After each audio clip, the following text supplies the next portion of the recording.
And then it doesn't have an indicator that it's getting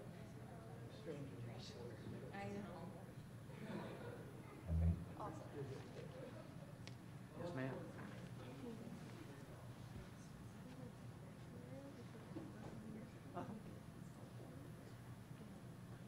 Are we all fixed there? Yeah, we got to swap that. Also.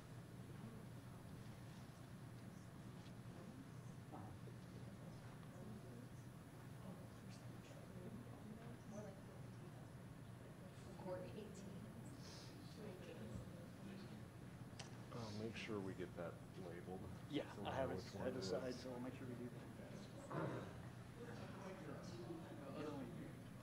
You can see, so there we are on the wall.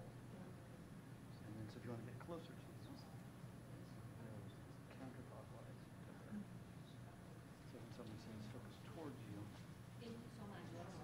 towards, your thumb is going to head towards the center of the pot. Away from you.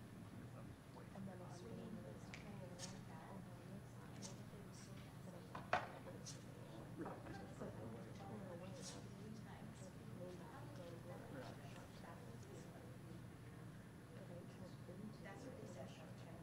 Because you're on the side of the chair. And there's not going to be a significant difference between a medium shot and something that's in the end, but there'll be some spikes.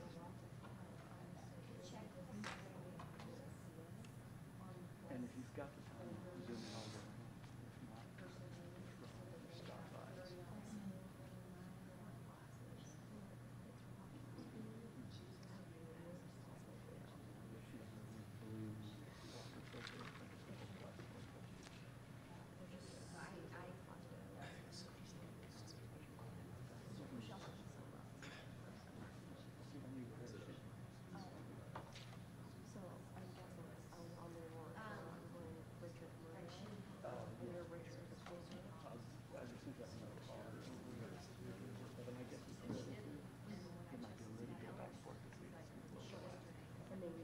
Because it could be, if Marina suddenly Richard pops in. Having you grab Richard. I could get possibly up to Todd and Maria, but that's kind of close. Chances are we'll go into singles most of the time. Yeah, but that'd be my lightest shot. And Scott will call it my wife. I'm It guessing would mainly be singles, maybe occasionally two shot next to each other. so for example, if I was getting a two shot with Richard and her,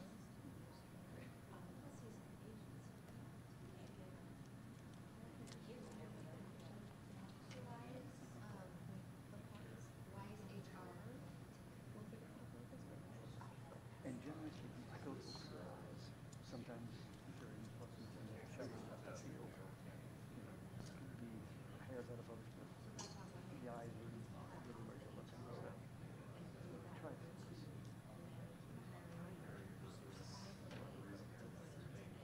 And if you're in doubt, you can do a quick zoom in and check those full eyes. But sometimes we don't need to talk. Just flip it around. Just practice as much as you can, and then we'll wing it. don't tell me that. That fills me with confidence. You'll do that.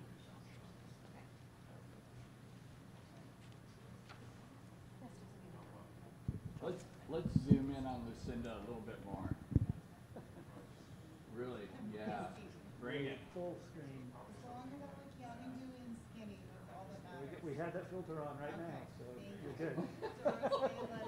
On. And just leave it pointed at her, even when I'm speaking.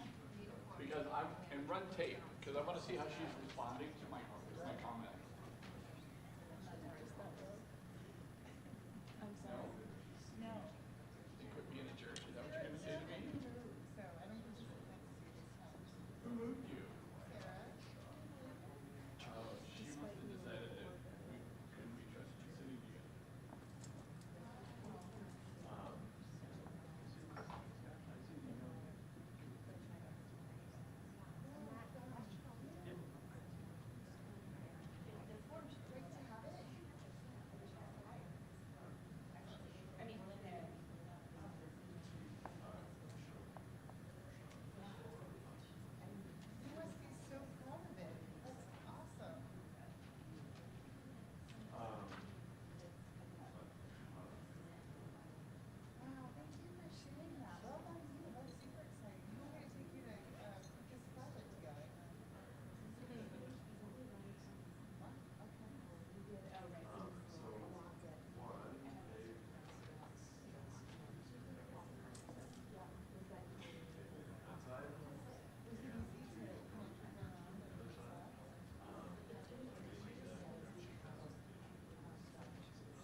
I'll shake your hand, but it'll be completely unsatisfying.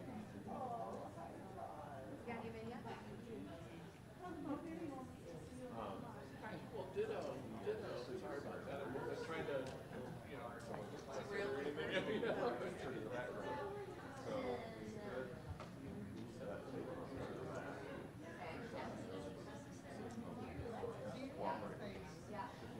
Or just don't pick your nose. Whichever you prefer. Probably want to move 3-4 feet. In the zoo? Somebody's made it.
Hi.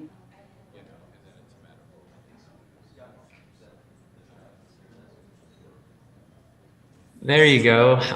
Good to see you. Good to see you. Thank you. Yeah. And where are you?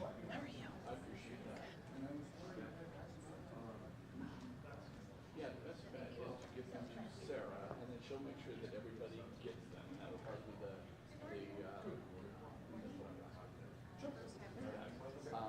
it just seems interesting because I did see your comment. Before the meeting starts, you will be heard in the room if you speak. So it's the letter is not being shared with the commission formally yet, because Go on, voice of God. the meetings website has places to submit public comments, and then it doesn't kick the meeting open. We tend to share with them, but it hasn't been shared with them in advance of the meeting. I think I saw it. Yeah. And that's usually when we bundle everything up and send it, and it didn't come to the comments channel. Yeah, no, I didn't. Well, that's why I wanted you to know, in case you need reference to the letter, when you get downstairs, they haven't seen it. You know, so, right? Oh.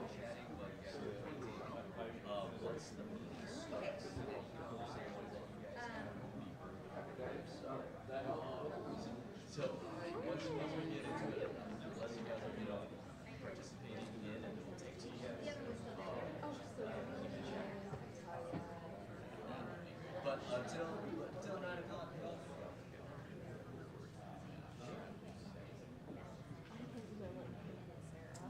Yes. Yeah, we will see you.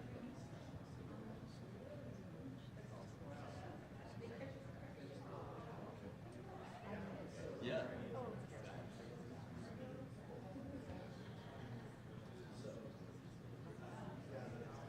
Yeah, absolutely.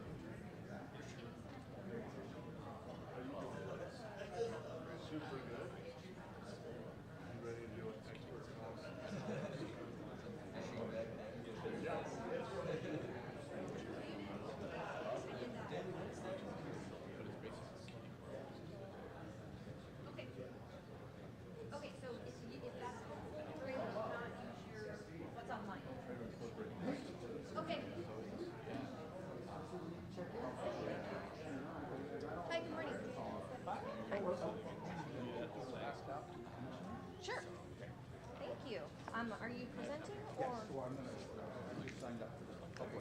Great. You know, Would you like me to pass it out when you come up to speak?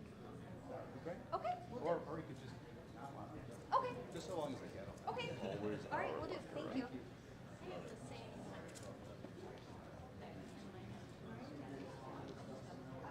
It is a construction, so it's definitely not 35. I think it's, yeah, I love the texture back there.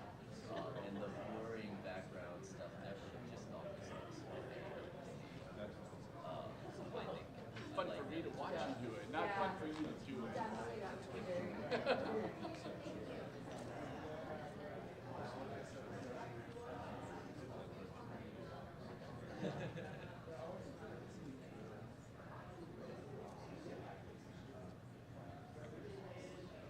So, it does think that he calls that. So nice.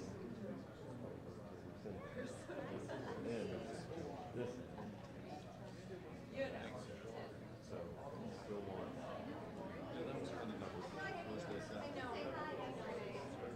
Is it all one piece? Yeah, that's cool. I thought people would come in.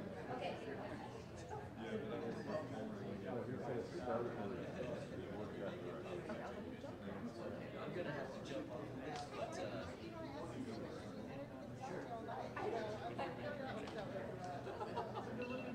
Thank you. let me check with our director here and see how he would like that. I'm guessing it just jump off.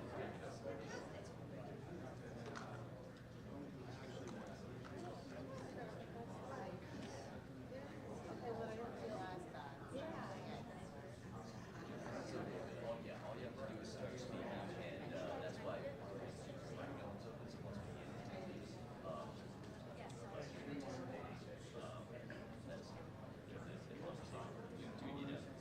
so yeah, you'll be able to just jump on it, and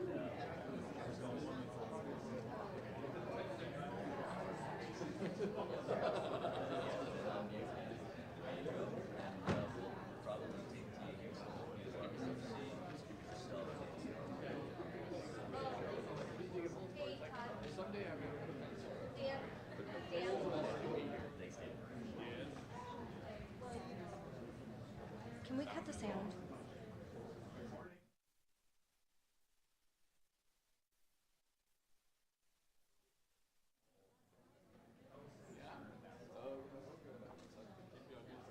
We're good.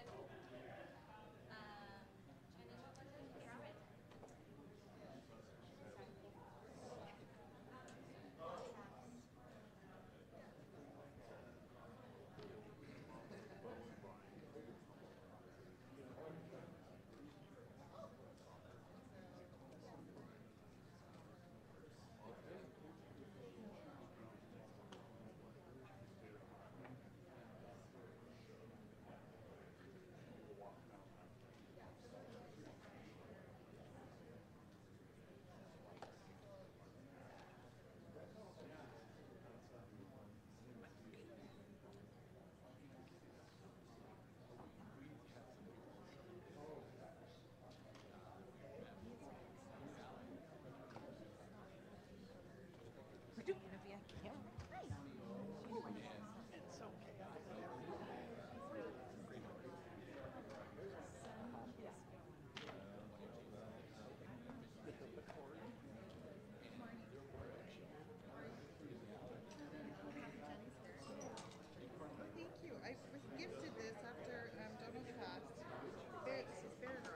possible.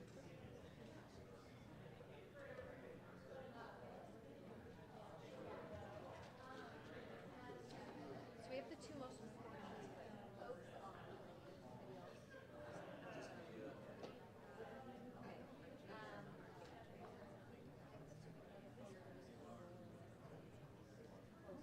Okay, thank you. And he needs a couple minutes, so we're gonna start. Okay,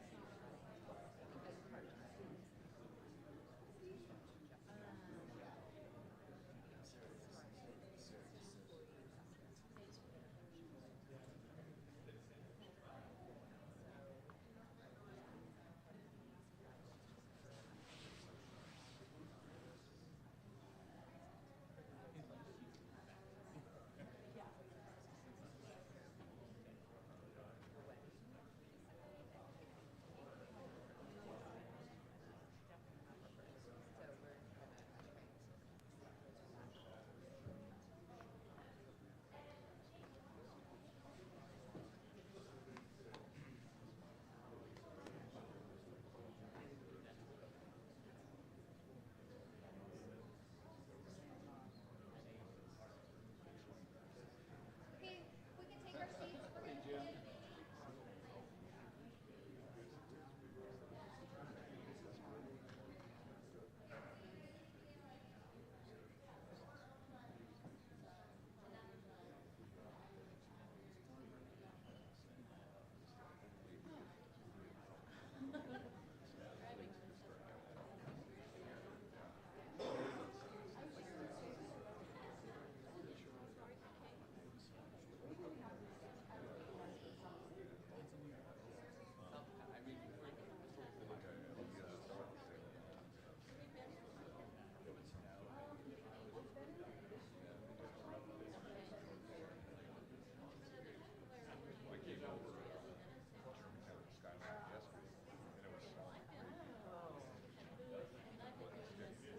gonna begin.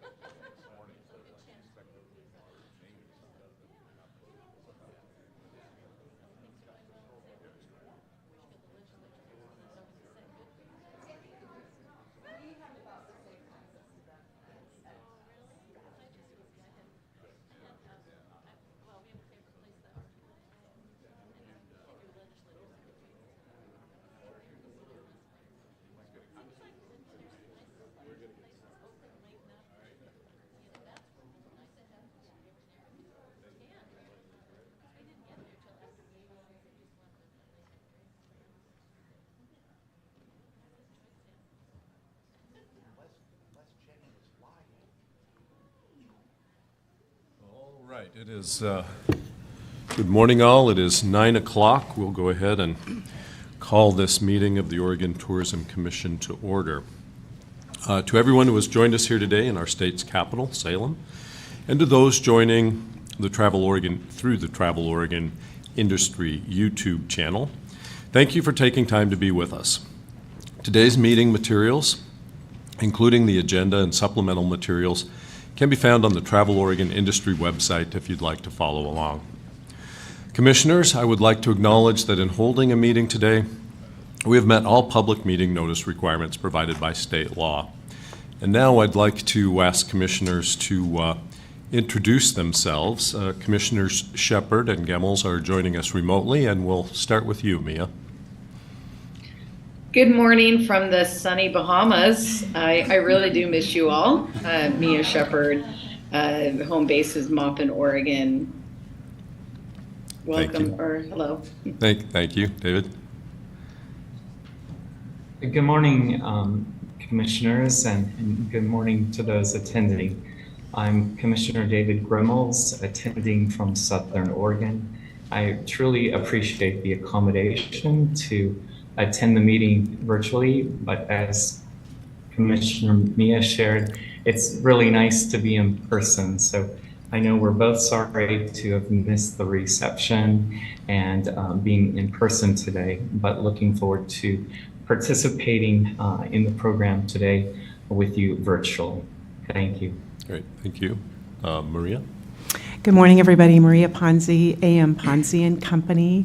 I'm just slightly envious of Commissioner Shepard at this moment, but I will leave that for a later text to her. Nice to see you all. And we'll continue Okay. on.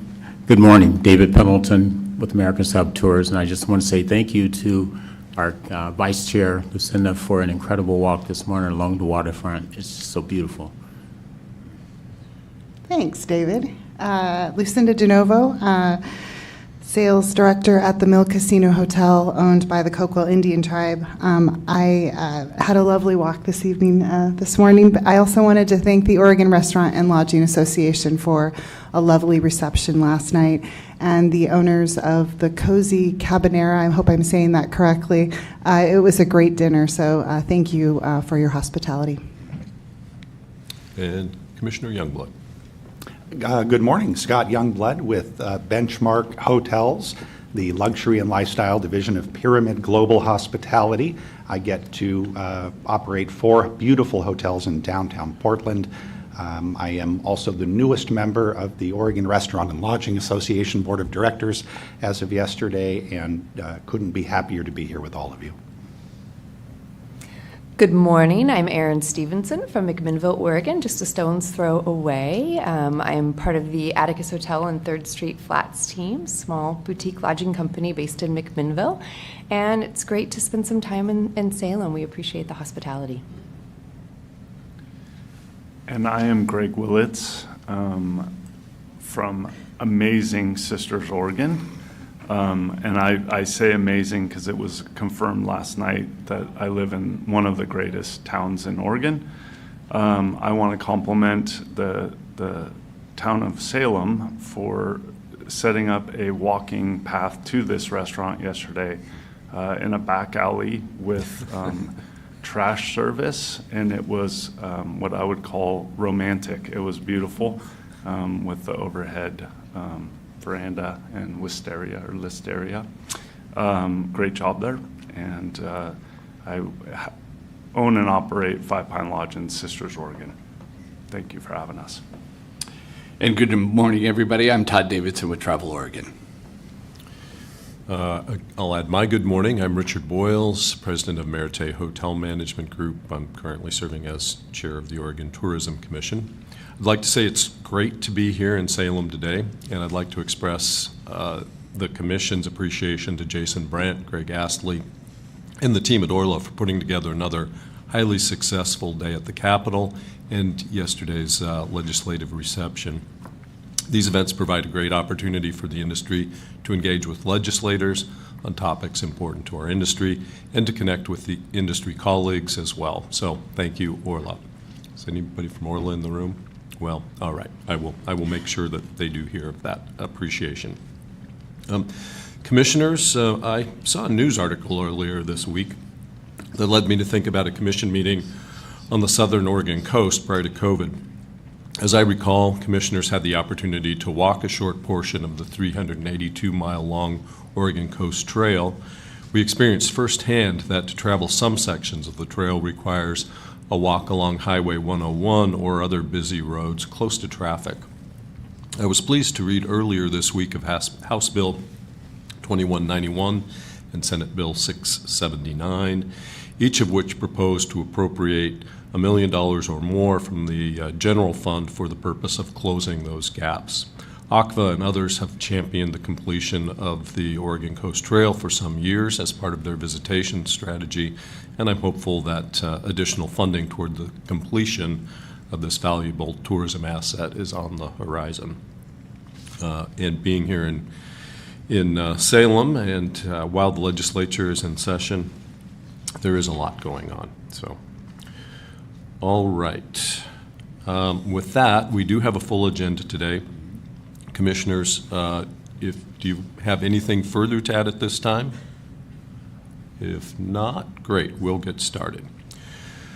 So commissioners, in holding in-person meetings throughout the state, one important opportunity we have is to hear from our local partners, welcoming us to their communities.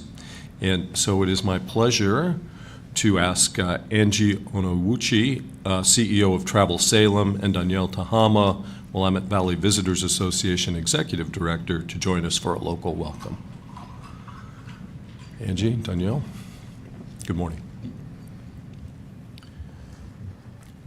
Good morning, Commissioners, and good morning, Todd. And thank you, Chair Boyles, for having us here today. Welcome to Salem. It's been a little bit since you guys have been in the Willamette Valley. We're always happy to have our commission here. A couple things I wanted to update you on the Willamette Valley as your regional DMO here. Willamette Valley, as you know, and as I stand in front of you every time and tell you how we are full of great partners, innovators, makers, producers. We are wine country, we're outdoor recreation, we're so much, and we're very proud. But we continue to find resource, and we continue to find challenge and capacity. And moving forward, we're looking at furthering our support of infrastructure in our communities with the reallocation and revisiting of RCTP guidelines. We're looking at a couple additional contributions I want to make the Commission aware of, as well as talk about some things that we're really proud of, the projects we've just wrapped. So I talked about our partnerships a little bit. I was talking to Commissioner DeNovo this morning about the Heart of the Willamette Valley Outdoor Recreation Map. She hadn't seen it yet. It's something we're really proud of. So that was a partnership in collaboration with Travel Oregon, Willamette Valley Visitors Association, obviously, Visit Corvallis, OSU, and our tribal entities, so Siletz and Grand Ronde. It's the first map that we've created that has tribal stories embedded in it, accessible access points in the map. We're very proud of this, and we're hoping to continue such projects throughout because accessibility is very important. It's very important to Oregon so that we can continue to be welcoming to all community members and that we can really truly extend a hand in support of people visiting. Other things that we're looking at doing currently, we just wrapped our IBCCES certification a couple months ago, so we are autism certified as an organization. That means we can better understand the challenges and needs of the neurodiverse communities, and we can build out itineraries with our partners moving forward. We have yet to establish and publish an itinerary, but we're working very closely with our DMOs and our partners to help them figure out how they can also obtain their certifications in the neurodiverse and autism world, and how we can, again, be more welcoming, understand that sounds, smells, overpopulation can affect some of our visitors. So I'm very happy to be able to support that moving forward into our next biennium. Also looking at sports, and I mentioned infrastructure. So as you know, I am a Sport Oregon board member and happy to be so. We're working with our local sports commission here in Salem as well as Lane County to look at how to support sponsorships, bring more groups and organizations, and also look at the needs of infrastructure for some of our facilities in the next fiscal year. We know that there's a couple very large rowing events that we'd love to see in the South Willamette Valley. So we're looking at not only sponsoring that, but we're looking at possibly bringing high-speed broadband into those locations so that we can broadcast. That's the one thing that's keeping some really large events from coming into South Valley. So excited for those things because that will bring resources. It'll also bring an opportunity for broader audiences to see the beauty of the valley and some additional sports.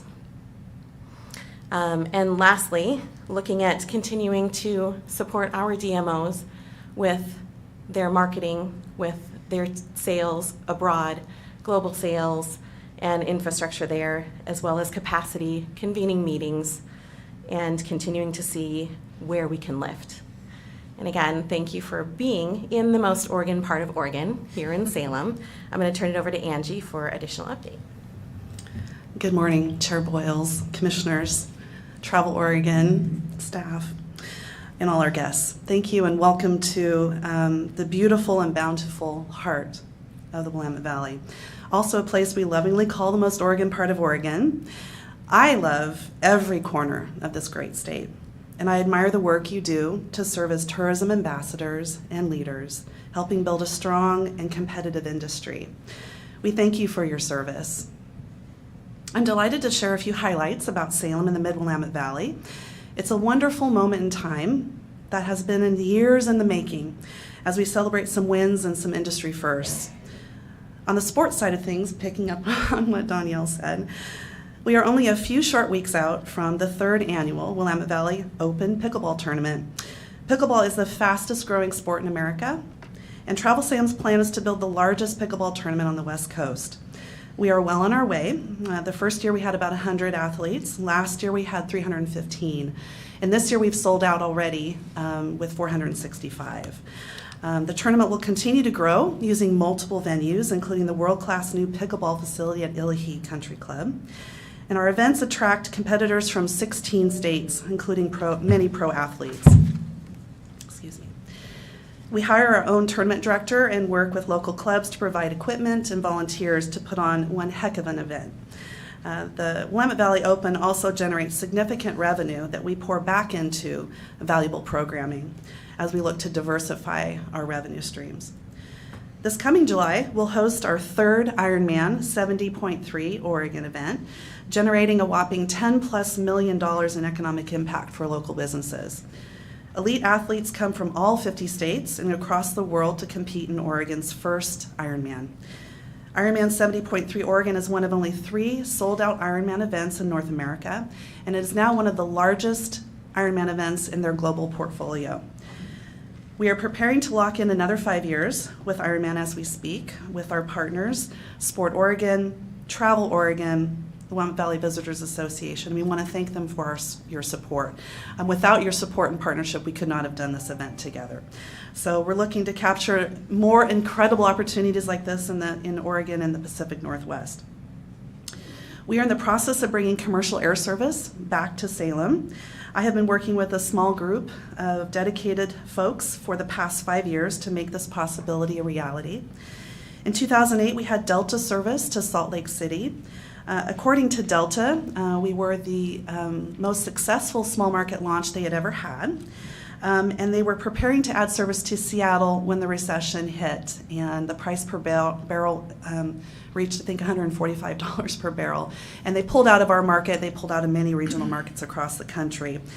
But we never lost faith, and we knew our market was ready now more than ever for commercial air service.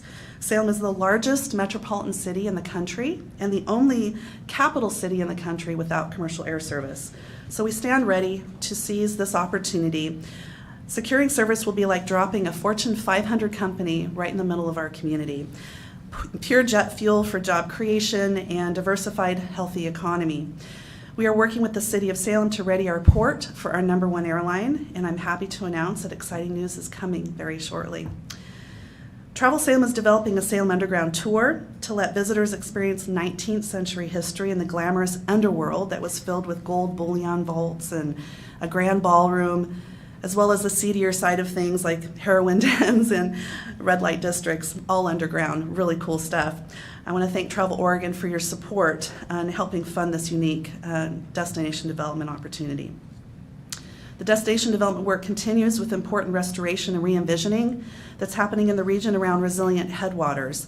In 2020, the Beachy Creek and Lions Head fires burned roughly 710,000 acres, and 2,600 homes were lost in the Santiam Canyon.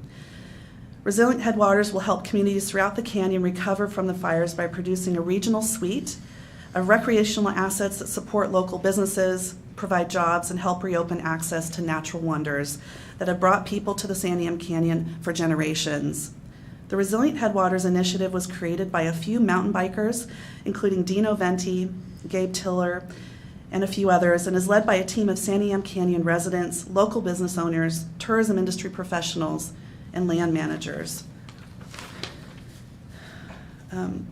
There was a visioning process that took place in 2010, and Travel Oregon funded that visioning process to help this group continue to gain traction.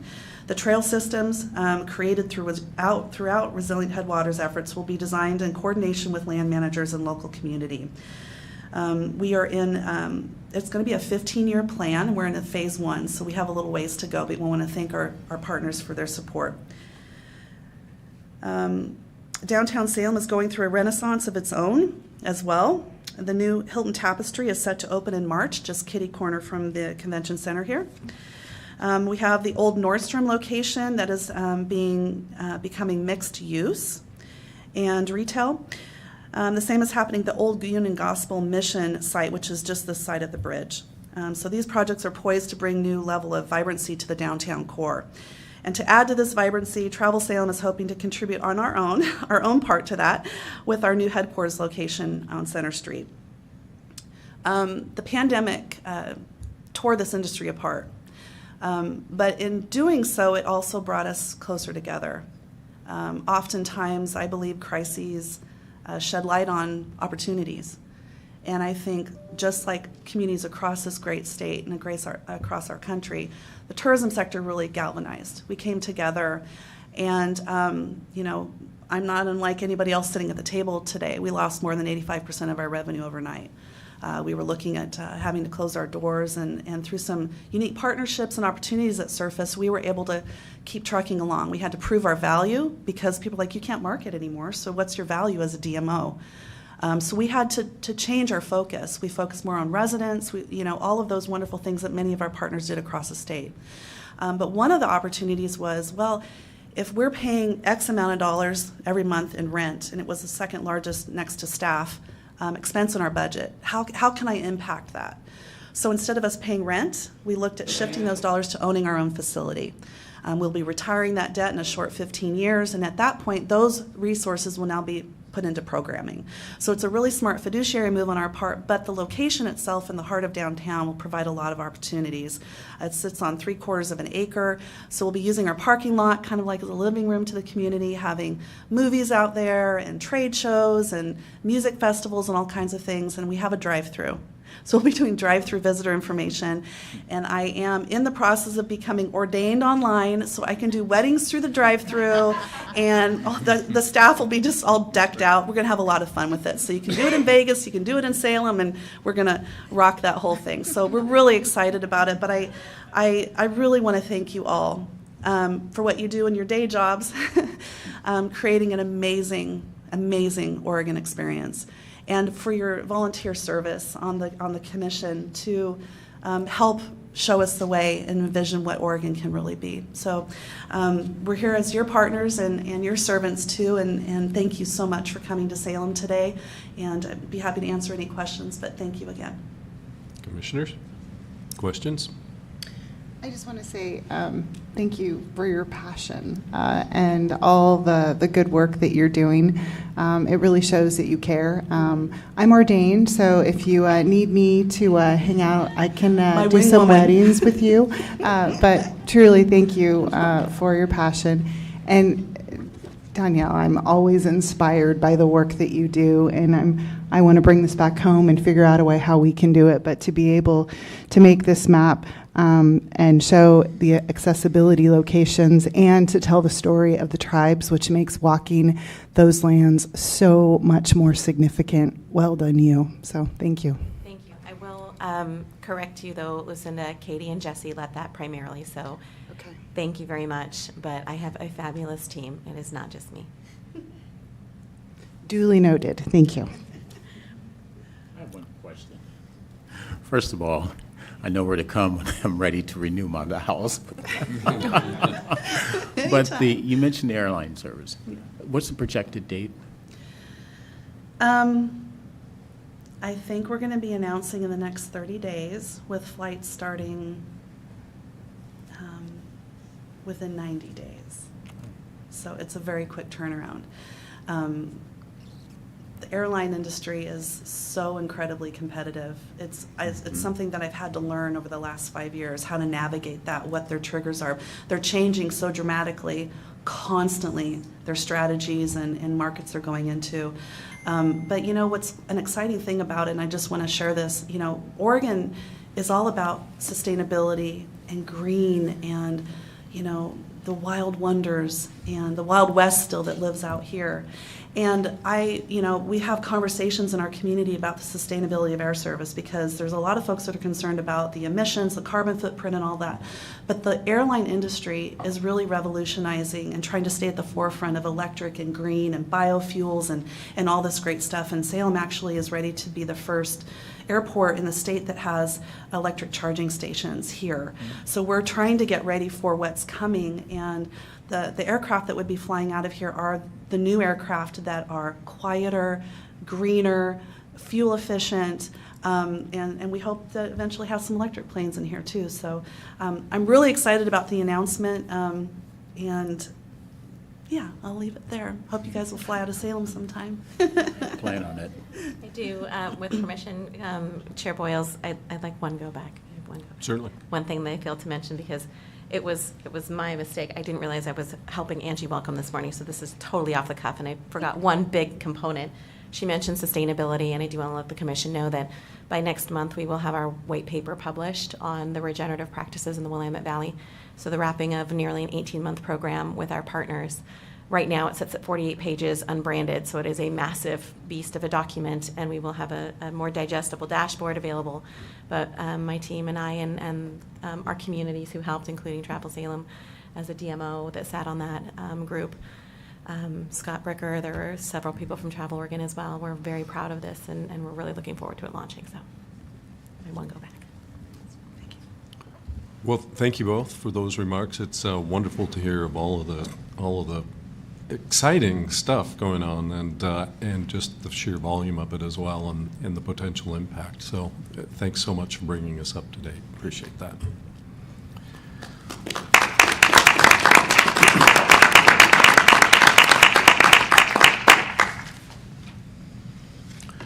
All right, we now move on to public comment. On Wednesday, February 8th, the commission meeting notice was posted to the commission meetings webpage.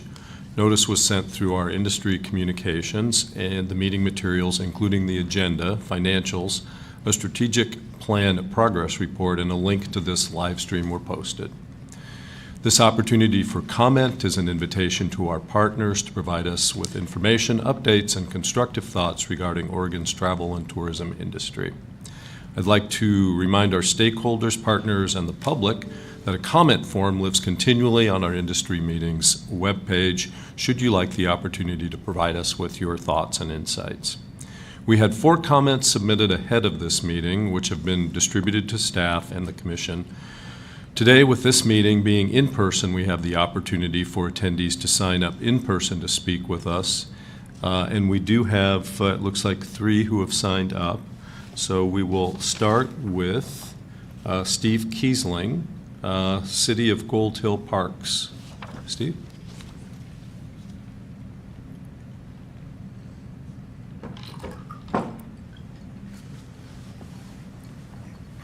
Thank you, Commissioners. I just drove up from Gold Hill this morning, which was quite an adventure in the snow, but it reminded me of rowing days. I'm the chair of the Gold Hill Parks Committee and also the president of the Gold Hill Whitewater Center. My day job is actually editing a magazine. We just have our 25th anniversary issue passed out. I'm here to give an update on our Olympic bid for 2028. As you probably know, the governor sent a query a year ago to the LAOC suggesting Tillamook Falls as the site, the whitewater site for the Olympics. And we thought we were competing against an artificial course in LA, but they've backed away from that. They don't have the money. Also, it's just a bad idea. Yeah. Anyway, they have a fallback position, which is probably in Oklahoma City. There's an artificial whitewater course. There's also a new one coming up in Alabama. But to my mind, and I think for a lot of voters and maybe Oregonians, artificial whitewater parks are really antithetical to kayaking, to boating, to everything. So we've been working on this alternative program. We designed a park with state funds 10 years ago, and it's been dragging along. But I wanted to sort of capture why this is important. And part of my own reason for being in this is when I was a junior at Yale, so that means I was a very privileged person. And I was rowing on the crew, and I had the opportunity to go to Greece and run the stadium at Olympia, and that inspired me to a year and a half later, I was on the U.S. Olympic team.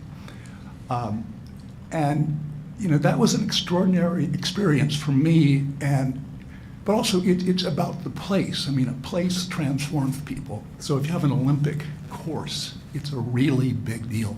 It's like, being able to put this on kids in classrooms, and you'll see them light up because it's a dream, it's a dream that they can suddenly, it becomes visceral. But this is nothing compared to having an Olympic course in Oregon. But how do we, basically, how do we make this happen? Because it's really about storytelling. And I was thinking about, I was a consultant, a spokesman for Nike at Cross Training. And this is, back in the 80s. And we came up with, we wrote the Nike Cross Training system. Okay? And anyway, I went around the country doing this, being a Nike spokesman and doing all this stuff, and Bo was doing the big stuff. But this program was a flop. And the reason it was a flop is not that, it's completely real and took a lot of work. But what this did was it inspired the geniuses at Wieden and Kennedy to go, this is great, but this is stupid, just do it. And that's not what they say, but that's essentially what happened. And what we're looking for in, what I've been looking for in Gold Hill is what is the just do it of this cause. And it finally, I've been there, I've lived there for 20 years, and I know this place better than anybody, but there's in the heart of it is something called the story chair. And like, why is it called the story chair? Why has it always been called the story chair? And there are graves downstream that are 4,000 years old, and people have been there for much longer than that. This salmon ceremony has been going on for all this time, and it's called the story chair, and it's where the dragonfly brought the salmon ceremony at the beginning of time. So why the story chair? And well, the reason is because it's the original, it turns out that the Native Americans had this fundamental belief, for reasons that are in the story, about you have to share food. You just do. That's what you do. And that, I believe, and I think it's pretty straightforward jump from that to the right to life. So what we're looking at Tilbeek Falls is the source of the right to life, which is the source of the Declaration of Independence. And this is a big deal. I'm not saying it's the only source. I think Celila Falls, Willamette Falls, they're all part of this ancient story that Jefferson picked up, just do it from this, and created this, our great nation. But coming up with our 250th anniversary of the country, it's also a time when we can say, hey, this is how it all started. Because I think that's what the scholarship says. And that's a story, if we embrace it, which is kind of difficult because it's a very brutal history, obviously. But if we embrace it, it's actually what the fundamental of rights of America. Anyway, so I brought this because the magazine's right off the press. I think it could get some play. BBC, maybe the New York Times, maybe the LA Times. It's a good story, and it's something that I think Oregon could make do some really wonderful things with, and for a lot of really good reasons. So, thank you. Thank you. Any questions, commissioners? All right. Thank you for your comment. Oh, Great. Yep. Is the Whitewater Park complete and built? Oh, no. Well, so what happened is we basically got it designed. We started the permitting, and two things happened. One, the Olympics came up, which we hadn't counted on, and the Olympics changes the permitting. So we were kind of derailed by, oh my gosh, our course is being designed by the guy who designed the '96 Olympic course. It's the only other time the Olympics has been on a natural river. And so we were designing this Olympic course, and then LA got the Olympics, and because I didn't go to Moscow in 1980, I've been kind of like, hey, it'd be fun to have the Olympics here. So I got on that craziness. But then COVID hit, and we lost our funding from Travel Southern Oregon because but we're kind of on hold. And where we are with LA is that, at least my sense, and we haven't talked to them in several months, but they have an out. I mean, they have an artificial course that they can go to. So they're not worried about it. But if we can come up with a better story, and this is, the in-stream build is probably $3 million. We thought it was 2, but probably 3 now. Put in the others, all the temporary grandstands like the Akoi, and it's probably, I don't know, another $1 million or 2. It's not a big deal compared to any other Olympic venue that ever was. I mean, it's minuscule, but it's more than Gold Hill has. Anyway, so we could tee this up. You know, if we had support, we could get permits, if everything goes well, in 6 months, if realistically a year and a half, 2 years, and build it in 3 months, because that's all the time you have to build it. And it's actually a really simple build, and the site is, it's nowhere near the storage fair, which is the fundamental thing. It's in a channel that was dug by miners in the 1870s and then used for a flour mill later on. I mean, it's an artificial channel that happens to be the length, flow, and drop of an Olympic slalom course. Anyway, we could build that out in 3 months, and it runs forever for free. I mean, it's a really great investment, I think. But it also involves, you know, it involves all the tribes going along with it. But I think, and that's why I was thinking of pitching this to UNESCO as a World Heritage Site, because that's, if this is right, then that's what it is. And the Olympics, you know, is supposed to be about peace. The UNESCO is about, you know, it's all about world peace. So I think they go together. Sorry to go on, I get excited. Mr. Peasley, not a question, just a comment, but I just want you to know that your focus and the passion that you're bringing to this communication isn't wasted on any of us. And we are so grateful to hear from you today and to have an opportunity to be able to follow up with you and ask more questions and learn more, because this really is fascinating. And your presentation, albeit brief this morning, really is a reflection of where your heart is and what this means to you and what it could mean for Oregon and on a grander scale for our country. So honestly, thank you. Thank you. Thank you. Thanks. All right. The second person to sign up was Sue Delant to speak to us about the Oregon Cave Chateau. Good morning.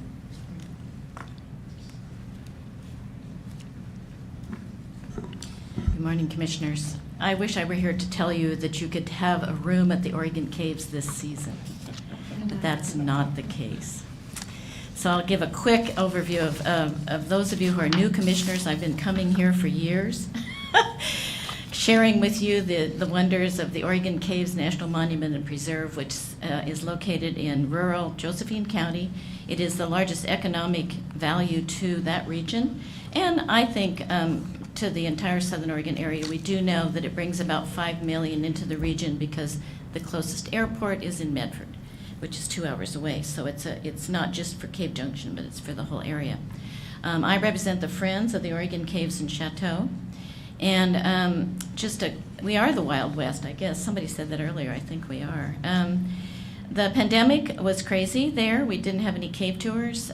We actually got underway with the construction of the restoration. It had to shut everything down. We had a fire that came through. You name it, it happened to us during the pandemic. We have recovered, and thanks to a grant from Travel Oregon for the Historic Furnishings Plan, we were able to put me in one room and do the research, volunteer, and then, because we had to pay the rent, and then we had a fabulous intern from Stanford who did the entire inventory. So we made hay while we were, as everybody was, not working in the real reality. This is a National Historic Landmark Lodge. It's 89 years old. It is now, it's been closed since 2018, which is really tough on that community and tough on that region. We employ 72 people. Right now, we are going to have a full cave tours this summer. But guess what? ODOT is going to repair the road this summer. So if you're coming for a tour, then you'll have a half-hour delay in getting up to the monument. And then when you get there, the whole parking lot will be full of construction vehicles because we have the contractor back at work.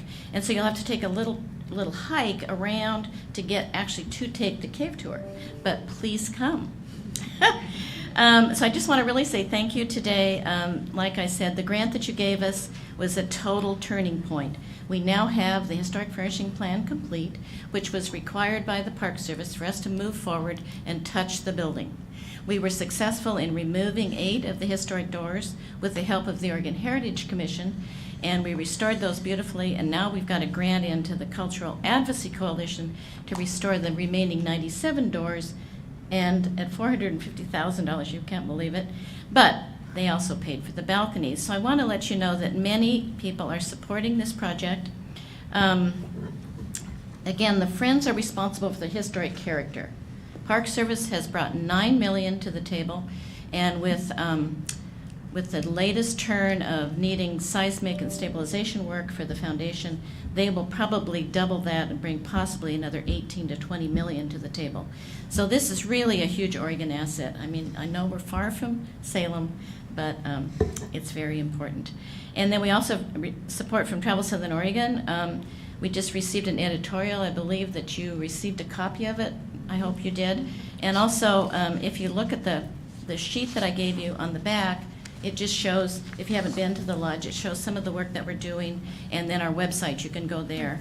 The Courier editorial we think is amazing, and their comment is, and my comment is, we're doing it right, even though it's going to take probably about 8 years. We're doing it right. And we're hoping to have a big ribbon cutting, which maybe we should serve caveman cheese. Dave, I see you up there. We have caveman blue cheese, so I think when we do the ribbon cutting, finally, sometime maybe this spring, to actually kick off the restoration, we'd love to have that maybe happen. We have a gap of about 2.4 million, as we indicated on the sheet. That is to cover the historic lighting, the doors, the hardwood floors, the red stools, the restoration of the creek, historic photos, the list goes on. We have 22 projects that need to be done to the interior of the lodge to support the Park Service structural. They're doing life, safety, accessibility, seismic, and stabilization, which is really, the building will be full of steel, I have to tell you, but you know. Anyway, everything they're doing harms the history. So we are gathering it back up, so when you come back, you'll go, wow, well done. And then I just want to say a quick thing to thank you for your Destination Ready grant to Little Illinois Valley Chamber of Commerce. Bless their heart, we are working very hard to make sure the community of Cape Junction is ready in 2025 when we hope that the chateau will open. And we have a couple of other projects we're doing with them, but and we're hoping to get a TLT there. I don't know if you guys can help us with that, but we'd love to have little Cape Junction have their own little transit lodging tax, although we don't have much lodging, but we're working on that. So my hope is that if you do open your grant applications again, the medium or the large ones, that we might be in line to get some little assistance. We have about a 2-year period now to get this done. I just want to say thank you. And many of you heard me over and over again, so thanks for everything. So, all right. Thank you, Sue, for your update. And I'm very excited to see the progress that's been happening out there. And certainly, Road Creamery would be happy to contribute the Caveman Blue when you are hosting the reception. Thank you for your dedication and work, and thank you to all that are contributing to the restoration of the chateau. And I hope to see you soon. I'll have to bring you out for a tour. We'll do it. You can tour the lodge down to the studs, and then we have all the furniture in Grants Pass. So you can come there if you happen to be in Grants Pass. Give me a note. Perfect. As you know, I have a business just a stone's throw away. Yeah, I know that. I've toured it. I've actually toured the dairy with Kelsey well, Osler. I'll return that and tour your facilities. Thank you. That'd be lovely. Thank you. Thank you for that update. All right. The third person who has signed up is Alana Carollo of EOBA.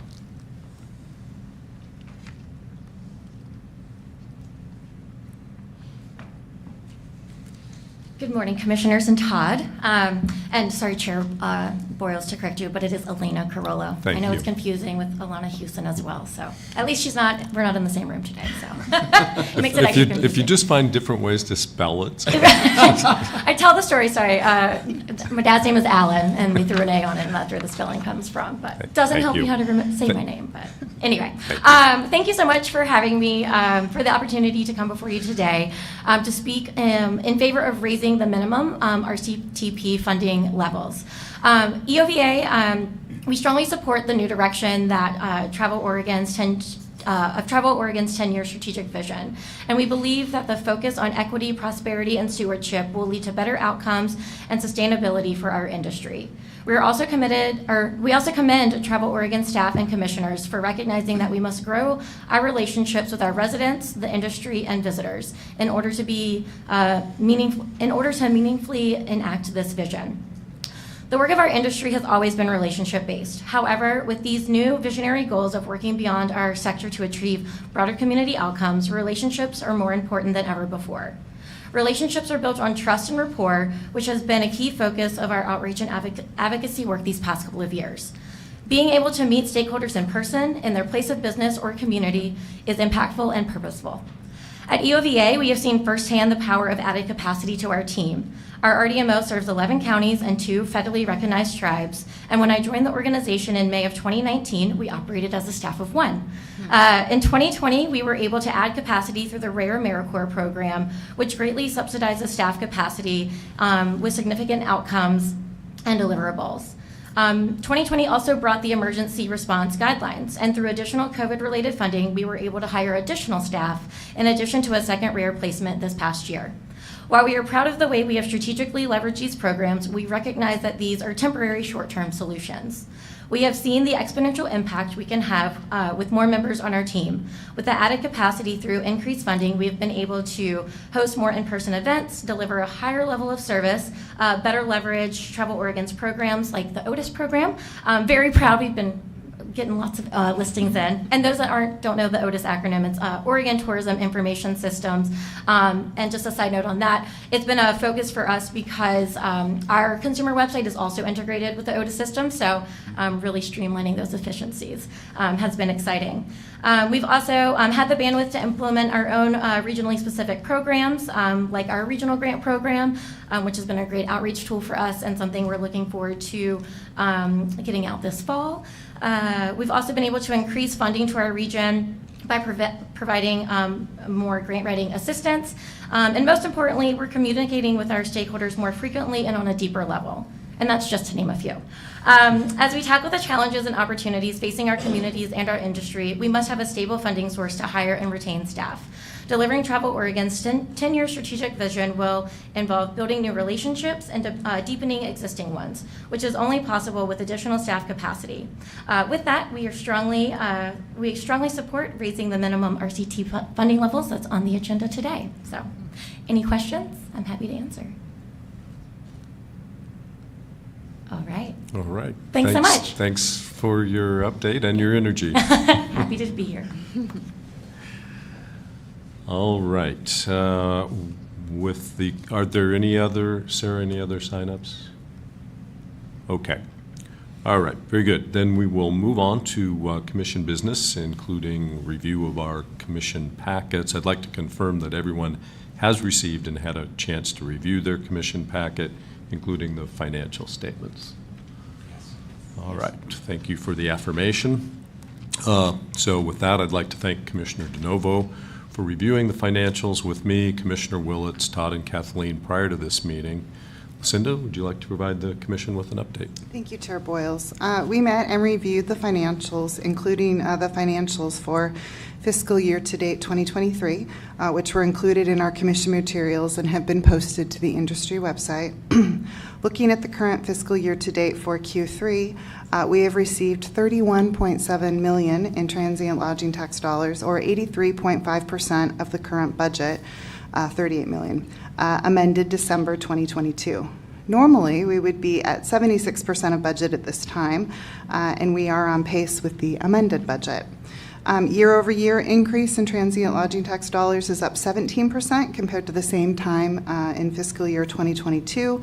And compared to 2019, the transient lodging tax dollars are up 27% after adjusting for the change in the tax rate. That is all I have to report, Chair Boyles. Commissioners, any questions about the financials or Lucinda's report? All right. Well then, we will now move on to commission action. Thank you, Lucinda. Appreciate that. Minutes are the next item on our agenda. Has everyone had the opportunity to review them? Yes. All right, very good. So any questions, comments, corrections, Stauffer? All right, there being none, I would entertain a motion to approve the minutes for our December 13, 14 meetings. So moved. I'd like to second. Thank you both. All in favor indicate by saying aye. Aye. Any in opposition? By nay. All right, thank you. All right then, the December 13, 14 commission meeting minutes are therefore approved and will be posted to the commission section of the Travel Oregon Industry website. Now I'd like to ask Todd to walk us through the fiscal 23-25 budget development process and any information you have for us for consideration. Beautiful. Thank you, Chair Boyles. Commissioners, there's actually three components to the to this budget development component that I'd like to share with you this morning. And I'm going to be joined for the first part by Aaron, who is with Tourism Economics, to provide us with a revised revenue forecast for this upcoming biennium. There's a significant amount of, I guess you could either call it crystal ball or magic 8-ball work. You can choose whichever you like. But we're lucky to be able to work alongside the great team at Tourism Economics, as we have for a number of years, and under the guidance of LaDon, who is our research manager, in being able to bring us this revenue forecast today. So with LaDon and Kathleen, who you've already mentioned as our comptroller and our interim VP of operations currently, working internally on this and working with Aaron and the team at Tourism Economics, we're able to bring you a revenue forecast. Just for the new commissioners, I want to make sure I'm putting today's discussion in context for you. You are not approving the budget, okay? What we want to do is bring you what we see as a reasonable revenue forecast for us to then plan against. So with this direction, which is what you're providing us today, after hearing from Aaron, if we have consensus around that direction, then we'll have a number to plan against, in essence, and then we'll bring that back to you at the June Commission meeting for formal adoption. There are two other components that I will also bring forward following the presentation from Aaron on the revenue forecast. And they will be opportunities for the commission to, in essence, provide additional direction to the commission staff, to me and to the Travel Oregon team, as we build the budget for 23-25. Specifically, those two items, and I'll go into more detail after we conclude with Aaron. One is to support Portland hosting the NCAA Women's Final Four in 2030. And we will be asking for the commission to encumber funds for 2 different biennia. And so that is something that only the commission can do. And the second, or the third and final component, is what you heard Elena reference during the public comment period, and that is the consideration of raising the floor for the minimum funding to go to our tourism regions in carrying out the RCTP program. And all I'll tell you right now is if you're prepared to vote no on that, just know Elena's between you and the door. Okay? So with that, Aaron, I am going to turn it over to you, my friend, to provide us with our the revenue forecast. And just so you know, leading up to the revenue forecast, what we have asked Aaron to do and what LaDon has worked with Aaron on is making sure that we're grounded in what I would call kind of that macroeconomic, what's happening in the world, what's happening in the nation, what's happening here in Oregon, that would be influencing our part of our consideration set as we're contemplating what is a reasonable revenue forecast for the next biennium. So Aaron, with that, I'll turn it over to you, sir. Great. Thank you, Todd. Yeah, I think that's a helpful introduction here on sort of what we plan to cover. Let me bring up a set of slides. Okay. So yes, our team at Oxford Economics is in the tourism economics practice, and so we've been looking at this essentially as Todd referenced, as three parts that we like to develop an understanding of where the economy is, how the tourism sector is going to perform within that economy, and then what does it mean for the forecasts that we're doing directly for clients. So what is our outlook right now for the Travel Oregon revenue forecast? So I'll step through each of those parts. On the economy, our Oxford Economics macro team earlier in the fall shifted to a baseline outlook that included a mild recession this year. And so I'd like to cover what that assumption means, how we characterize that. In the near term, if we look at the state of the economy, it does seem to be pretty good. If you look at labor market indicators, which are a nice timely measure of how things are going, we have continued to have non-farm payroll growth. It's slowed a bit as we went to the end of 2022, and then we got a strong reading in January, which may have some of the seasonal factors could be influencing that. So we're not hanging our hat on that particular measure, but it does show that there is a fair bit of a momentum in the economy right now. Unemployment rate exceptionally low. So when you look at those measures, you see an economy with pretty good momentum. If you look at consumers, they are a little bit more wary.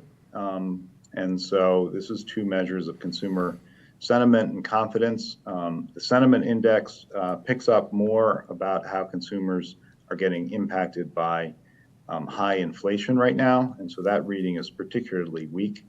And so that is a main factor affecting consumers at the moment.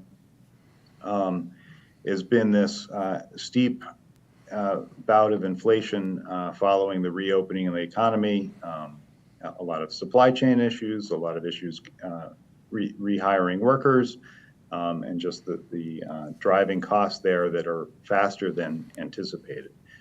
So the average household is spending an additional $400 to buy the same goods and services as last year, certainly hitting people in the pocketbook. So when we look at what does that mean for personal income overall, and the top line is nominal personal income has continued to grow, but at the same time, because of the higher prices, real income in aggregate is essentially where we were pre-pandemic. And so that is something that is a bit of an overhang on households. And so we do anticipate that going through this year that we're going to see households retrench in terms of their consumer spending as they reflect on their situation and are a little bit more cautious going ahead. The housing market, right, has been influenced by higher interest rates. So as those interest rates hit sensitive parts of the economy, housing in particular has been put into recessionary conditions, just meaning home building contracting is the primary factor there, but also fewer existing home sales. So this is the Federal Reserve's actions playing out in the economy. Federal Reserve raising interest rates to try to slow that inflation and sort of bring us to something approximating a soft landing. And as anticipated, that's hitting some of these sectors quite hard. The overall impact of that process of raising interest rates, of some slower growth globally, a little bit weaker corporate environment, is anticipated to be a mild recession this year, starting in the second quarter. So the red bars there are quarter-to-quarter growth rates in GDP, which we're using to track the overall economic situation in the country. And so that is expected to contract slightly this year and then resume growth by the end of the year. So in the right-hand part of that graph is actually the annual growth rates in GDP. So if we think about it as annual growth, that 2021 was at 5.9%, so the nice strong reopening growth. 2022 was still pretty solid, but slowing, and then 2023 is just going to eke out slightly positive, and then resuming growth in 2024. We are characterizing this as a mild recession. So this is the peak to trough change in GDP of the forecast recession compared to what's happened in previous recessions. So certainly nothing on the order of the great financial crisis in 08 and 09. And why do we think that? Well, a strong difference is that households are in a lot better fiscal shape, that debt burdens are a lot lower, that's similar for non-financial corporate entities as well, that their debt balance is more stable. Banks are actually in a lot better shape as well. And state and local governments are flush with cash. So we see less risk that things will sort of spiral into this deleveraging type process. So what does a 1% decline in GDP mean for the travel sector? Well, we all can appreciate that travel is cyclical. And so as we go through an economic downturn, it's typical for businesses to look for ways to try to cut discretionary spending. And for a lot of companies, they consider in the short term travel to be discretionary, whether they can cut trips by putting, requiring additional approvals or banning short-term travel or canceling group events. This graph shows how U.S. hotel demand has fallen during recessions relative to changes in GDP. So those sort of corporate cutbacks, as well as households who are more cautious about spending and are also looking at travel as a category of a thing you can put off a trip or shorten a trip or make it a drive trip rather than a fly trip, that we do tend to see a pullback in travel. So in the, of course, in the 09 experience, a lot more severe recession there on the right. What we think is maybe a better example is that 1991 experience where GDP contracted 1%. So similar to the expectation of this mild recession. Even in that case, U.S. hotel demand fell about 4%. So a pretty substantial decline. Would we expect something similar this time? Well, there is a fair bit of variety in terms of what happens during these recessions. And we think that this time is actually different and that tourism will defy the economic downturn. And so I'd like to go through some of the reasons why. And they're largely three. It's, first of all, I'm going to touch on the financial position of households and some of the things that we're seeing there that help support our view that the travel growth will continue. Secondly, the pent-up demand for travel and the prioritization of travel that we think is going to support growth. And then thirdly, the recovery of business travel and international travel that's still ongoing. So households' financial positions, actually during the pandemic, households had difficulty spending to a similar degree as they did in normal times and actually built up excess savings. So the blue line is the savings rate, which soared during some of those pandemic months. The red bars are the excess savings that households built up and have been gradually spending down But those excess savings are still there. So we estimate about $1.5 trillion of excess savings are still held by households, particularly among higher income households that tend to be the households that are responsible for the bulk of travel. So that excess savings is part of what's in the graph on the right, which is household net worth, which is at sort of near historic highs. It's come down a bit as equity markets have weakened, but it is still in a very strong position. And household debt service, in terms of what households are paying for mortgages, credit card payments, rent payments, is at a historically low level, so lower than it was in the great financial crisis. And all of the mortgages that were refinanced at low interest rates are sort of part of that story, that households have less that they have to dedicate to those fixed payments every month and are in a better position to weather a slower economy. Inflation remains high, but it is expected to slow in coming months. So I think it's useful to share these two graphs on inflation. The one on the left is the consumer price index in level terms, so essentially just a measure of prices in the economy, the level of prices in the economy, and that initially that moved sideways during the start of COVID, and then accelerated quickly as the economy reopened, but is stabilizing at a more typical rate of growth. And so the graph on the right is year-over-year change in that same figure, and sort of showing how we got a period with inflation above 8%, but that we're passing through that and headed back towards, gradually back towards that 3% and eventually the 2.5% range. So that's the expectation that's built into our forecast about the economy and also our forecast about travel, that inflation will moderate. When we check in with what's going on in travel companies, they continue to show pretty good conditions. So Delta Airlines recently said that consumer demand remains healthy, with advanced bookings significantly ahead on both yield and load factor for each month of the March quarter compared to 2019. And in our recent corporate survey, results were positive, with 96% of respondents expecting to travel as much or more in Q1 than in Q4, led by financial services. So as you check in with travelers, they're also continuing the view that they are expecting to travel, that conditions look pretty good.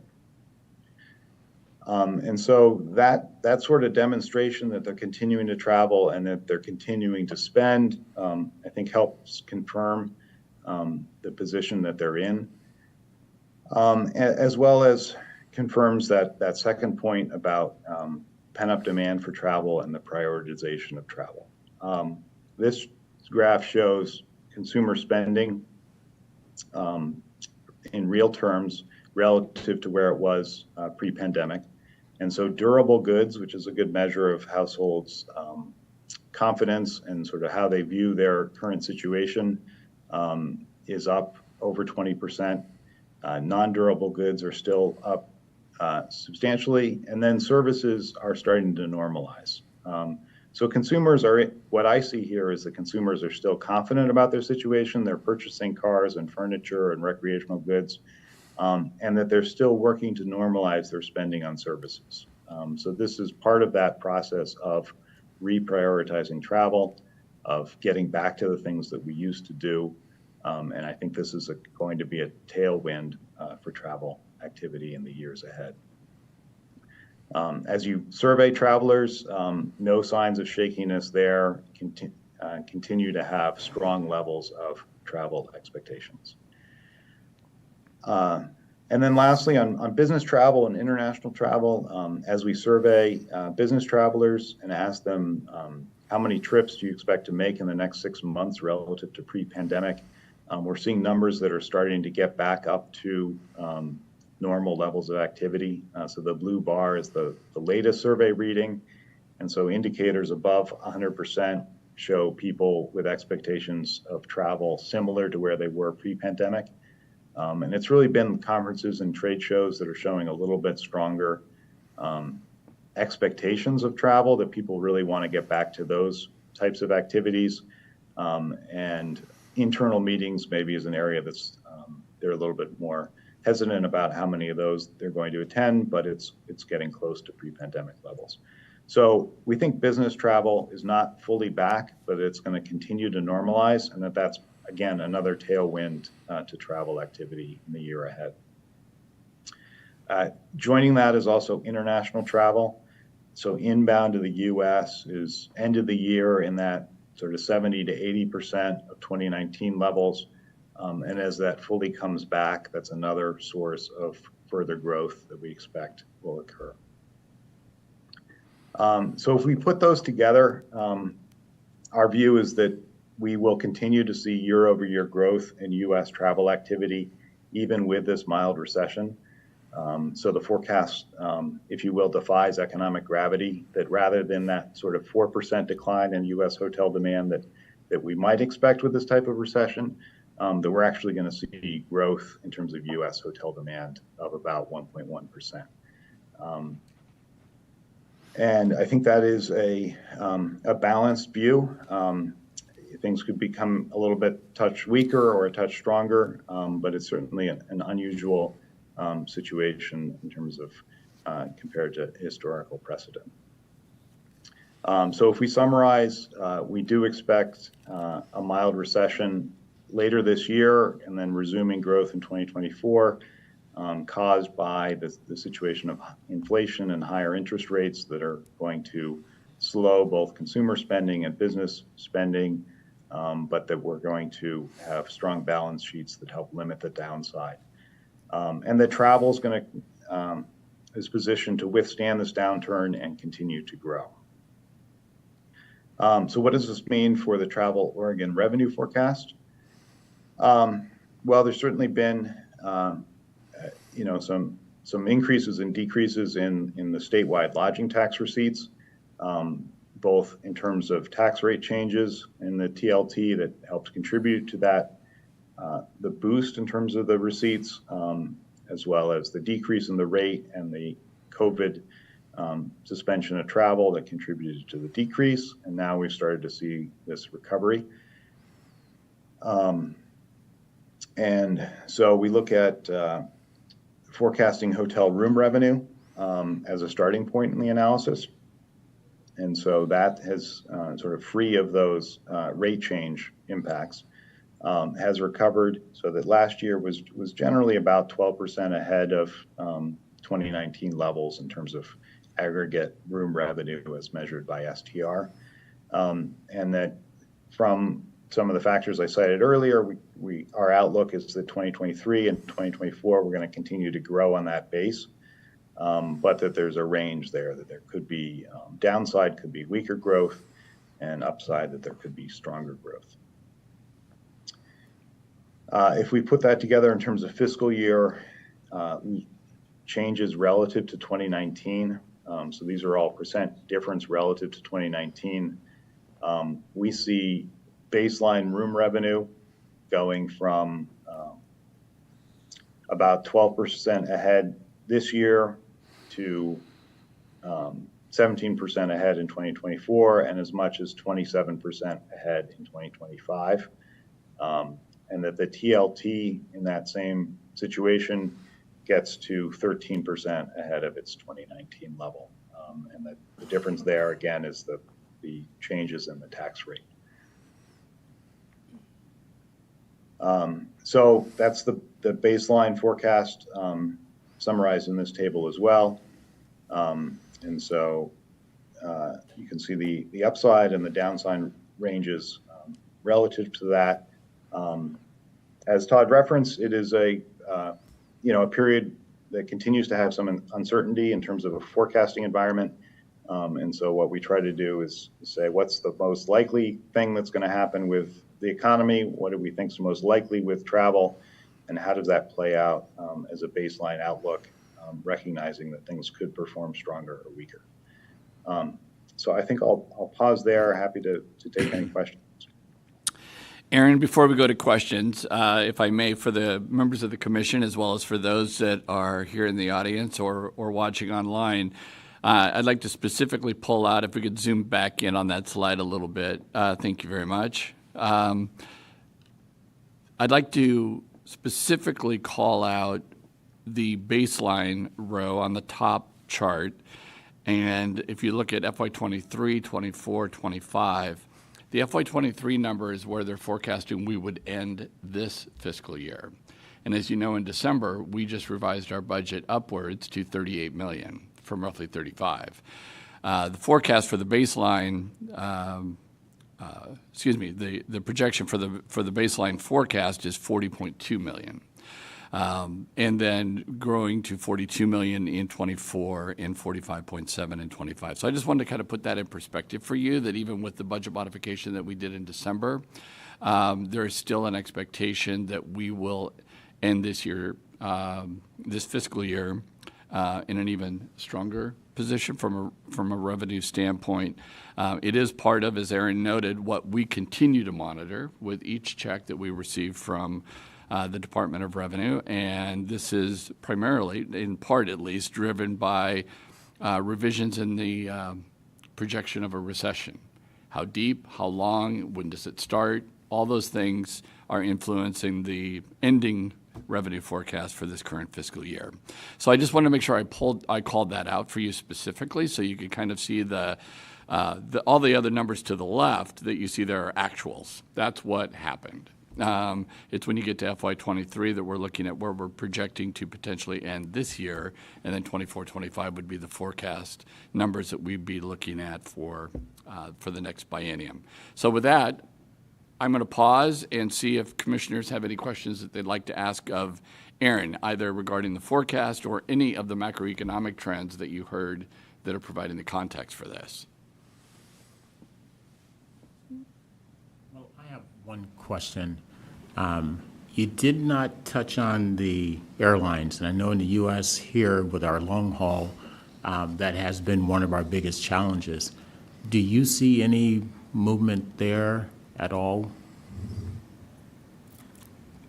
Specifically, you're asking around helping bring international travelers in? No, long haul in the U.S. There's within the U.S. Yeah. And what are you asking specifically? Well, I know that right now with the airlines that there's not much service there right now. It's down. Do you see that changing any over the next couple of years? Because it does impact our visitation. Yeah. I mean, I think in some regards, they've done a good job of bringing capacity back. I can appreciate that they're under constraints, that they perhaps let more people go than, in hindsight, maybe they should have, and that labor challenges are certainly an issue in that sector. So, yes, it would be better if we had a more fully deployed airline sector to help support the growth and the demand that I think is there and will be there. So I guess I would see that still as a bit of an impediment, and hopefully it is not one that proves to be too strong. Well, I hope so as well, because the long haul within the U.S. Seems to be more of a challenge.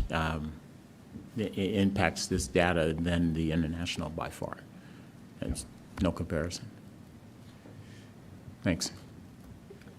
Aaron, I have a question. I'm assuming that this data is national data. In particular, when you noted the hotel revenue increase, I think you said 12%. My question is, how is the state of Oregon? Do you have information on hotels in our state specific? Because just from my conversations around my community, that's a big number, 12%. So I'm just kind of curious about, that is Oregon, okay. Yeah, to your point though, it is community to community and situation to situation. So even though this is statewide, different properties are in different situations, and if to the extent they're maybe dependent more on some of that business travel that hasn't come back, or some of the convention business that hasn't come back,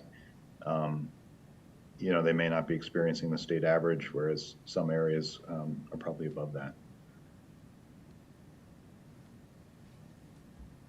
Good morning. Good morning, Aaron. It's Scott. Picking up on maybe a combination of those last two themes, have you worked much with data specifically relating to PDX and passenger loads and arrival statistics for PDX? I haven't. Maybe there's somebody else in the room who's closer to it than I am. Megan Conway refuses to make eye contact, so I don't know that answer either. Good morning, Megan.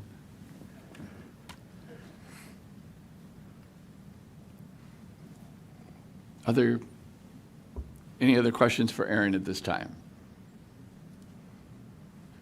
All right, Aaron, I'm going to thank you, and I know you've got other clients and other projects, so I will let you go. And but thank you so much for preparing this presentation today and for working with LaDon and our team on pulling this all together for us today. So thank you, Aaron. Thank you. Yeah. Have a good one. So, Commissioners, the slide that you see up is comparing our current budget as revised for this, the current biennium that we are in, the 21-23 biennium. Our actual for last year was roughly $35.8 million. Our revised budget for this year is $38 million, for a total TLT of roughly $73.8 million. Our proposal for a planning forecast is to choose the baseline. Sometimes I bring you a baseline with modifications, but we think the baseline is reasonable, and to use it as a planning number feels appropriate. And so we will look to end this fiscal year probably in the neighborhood of $40.2 million, and would look at the 23-25 biennium totaling $87.7 million as you see here. So with that, I will ask if the commission has any questions that they'd like to ask of me just regarding the revenue forecast component. Again, just reminding you that this is purely a planning number. We continue to work with tourism economics. We'll bring back to you a revised forecast based on what we see happening with the actual for the end of the year, and if there's any change in those growth rates for the next biennium as well. So with that, any questions regarding the revenue forecast? Selfishly, I wrote down the room revenue increase percentage that Aaron cited, but I didn't write down the transient lodging tax increase. If I just do quick math, last biennium divided by this biennium, I know, Kathleen, it's the other way around. It comes to 18.9% growth.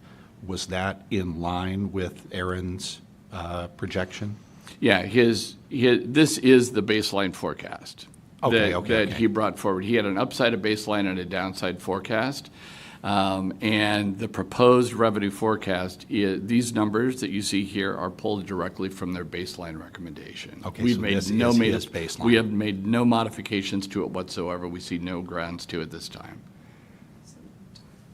Sorry, Todd. Sure. For clarity, sorry, I Yeah. want to make sure I understand. So the numbers here are without any increase to the TLT. Is that correct or not? This is the statewide transient lodging tax at and remaining at 1.5%. Okay, thank you. Yep. Thanks for the question. Todd, I just, Yes. in our financial call, I think, and maybe it was in one of these slides, so forgive me, we said this year we would end at about, was it 41? 40.2. 40.2, so, and we budgeted 38, correct? Correct. Okay, just wanted to make sure that that was clearly noted. We made the budget modification that was done at the December meeting was based on the most recent revenue that we had received from the State Department of Revenue and the last revised revenue forecast from Tourism Economics. As you noted in your financial report, though, I'm coming to you today at a time that we're at 83.5% of that budget, that revised budget of $38 million. And for that reason, we believe that $40.2 million is reasonable. And and appropriate for us to plan against. So Todd, just as a point of clarification, if at the end of year we do come in at 40 million instead of 38 million, that additional 2 million in revenue would be adjusted with the 42 million becoming 44 million for No. the 23-24? No, what will happen, this forecast for 23, 24, and 24, 25 assumes we end the year at 40.2. So if we end the year at 40.2, those numbers hold. If we end the year higher, those numbers would increase because it's the growth rate that we're projecting against, right? And if they come in lower, those numbers would be less. Yeah. So that is assuming 40.2 million. As I understood Commissioner Stevenson's question, though, the question is if we end up at 40.2 versus the 38 that's been projected, what happens to the 2.2? Is that the... That was a portion of my question, yes. Oh, sure. That becomes part of the budget modification that we bring to the commission at the June meeting. We'll have an actual because the meeting will occur after we receive the June deposit from the State Department of Revenue. There's always one additional deposit that either comes later in June or earlier in July that's kind of an accrual base for, when they go through and finalize their, what I refer to as the suspense account, if there's anything that might be missing, any data from any returns that have been submitted, et cetera. So there is some additional revenue that would come from that. But in June, when we meet, we'll have a pretty darn good idea where we're going to end the year. And so that will become part of what we bring to you in terms of the budget. And so we'll include any excess revenue over and above that 38 million in that budget we bring to you. So here's how we want to spend that too, and here's how we recommend spending the 87.7. Yep. Thanks, Richard. Any other questions regarding the revenue? Yes, Mr. Willis. Getting around you. Yeah. In my 4 years on the commission, I've been impressed with the conservative nature of your budgeting. When was the last time that we missed budget, barring 2020, of course? Yeah, barring a global pandemic. Yeah.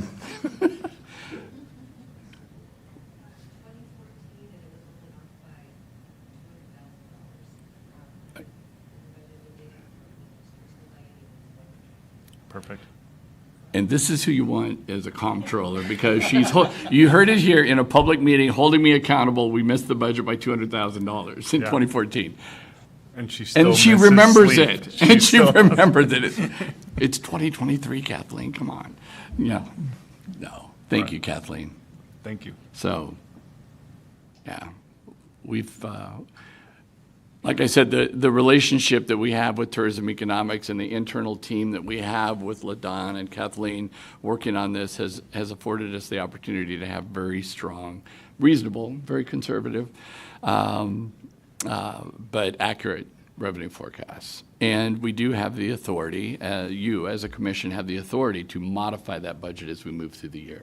So we just continue to track and monitor, and if we actually think that it's a trend, it wasn't an anomaly in one quarter's revenues, we'll come back to the commission and ask for budget modification during the year. So, all right. Any other questions regarding the revenue forecast? I feel like David has a question, but no.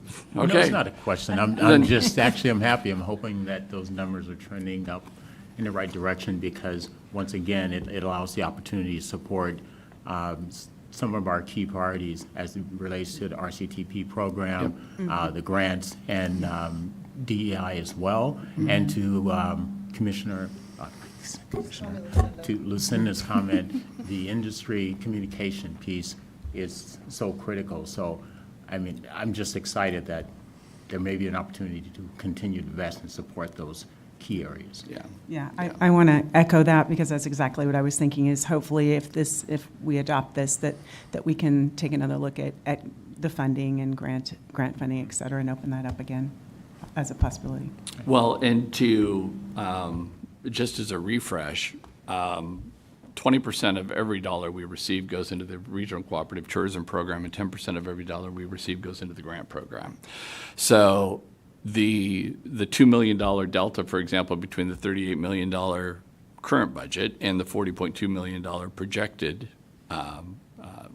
end of the fiscal year budget, that $2 million alone would mean another $200,000 in grants and another $400,000 to the RCTP program without any action from the commission. That's in statute.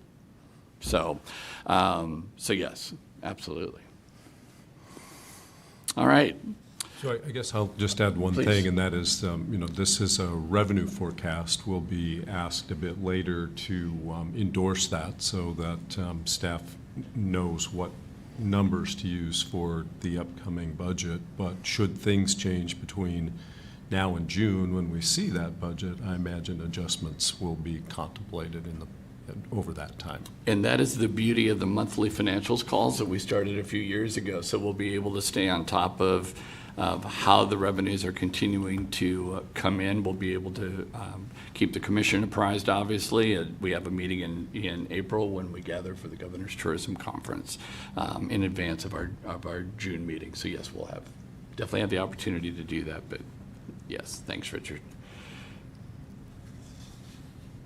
All right. If no other questions on this particular part, as I mentioned, there's two other components that I'm asking for the Commission's consideration in this budget development for the 23-25 biennium. The second component is the success of the great city of Portland in securing the NCAA Women's Final Four for 2030. That was announced on November 21st of 2022.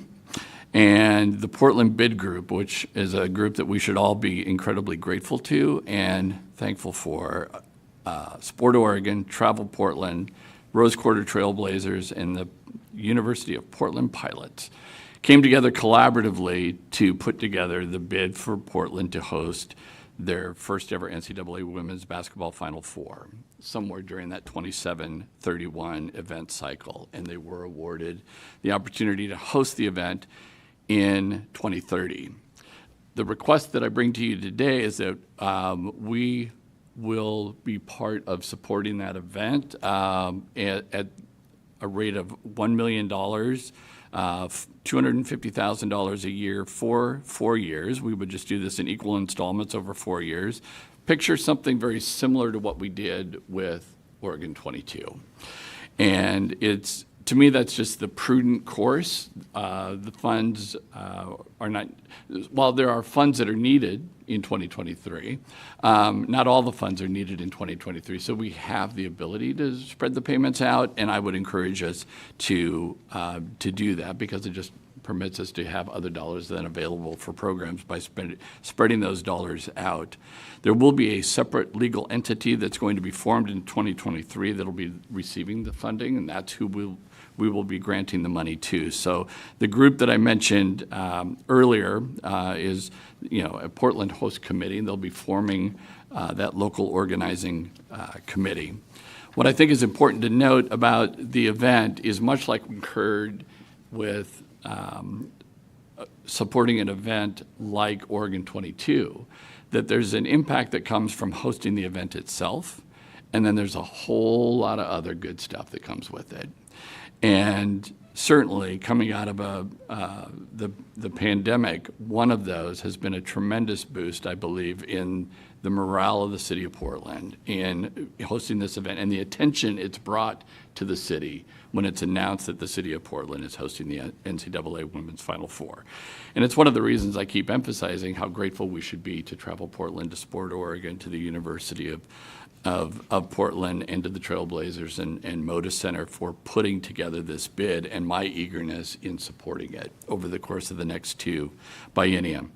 It's estimated conservatively that the event will result in over $20 million in direct economic impact, over 11,000 room nights, and of course the national broadcast on ESPN and NBC, which, as you know from our conversations around Oregon 22, is the part of it that's kind of near and dear to my heart, because that's where we're able to, reach the country with, but hopefully some images of Oregon. They hear Oregon. They see that vibrancy of of our major metropolitan city, Portland.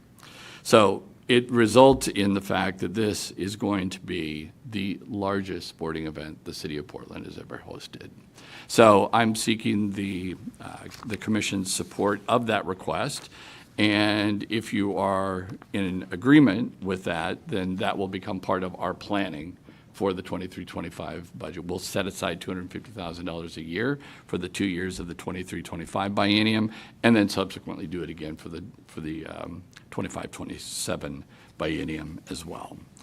Any questions on the support of the NCAA Women's Final Four? Hey, Todd, I just had a quick question. The $20 million that you commented on in the economic impact, that is simply for hosting the event. That is not any unrealized opportunities going forward in the future. Is that correct?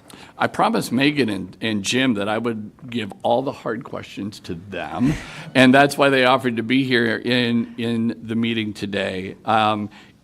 If I understand your question correctly, Lucinda, you're asking if those are direct economic impacts from hosting the event over the course of the event, and I believe that is accurate. Okay. That does not include any direct or any of those ancillary benefits that I mentioned as well. Perfect. It's direct economic impact to the city and to the state. Thank you. Appreciate it. Jim or Megan, if you anything to add, please.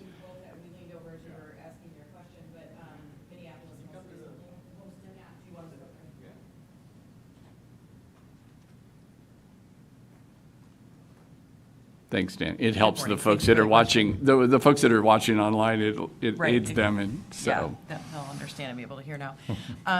But Minneapolis hosted most recently last year, and they did a joint economic impact study with the NCAA, and the impact there was actually closer to 35 million.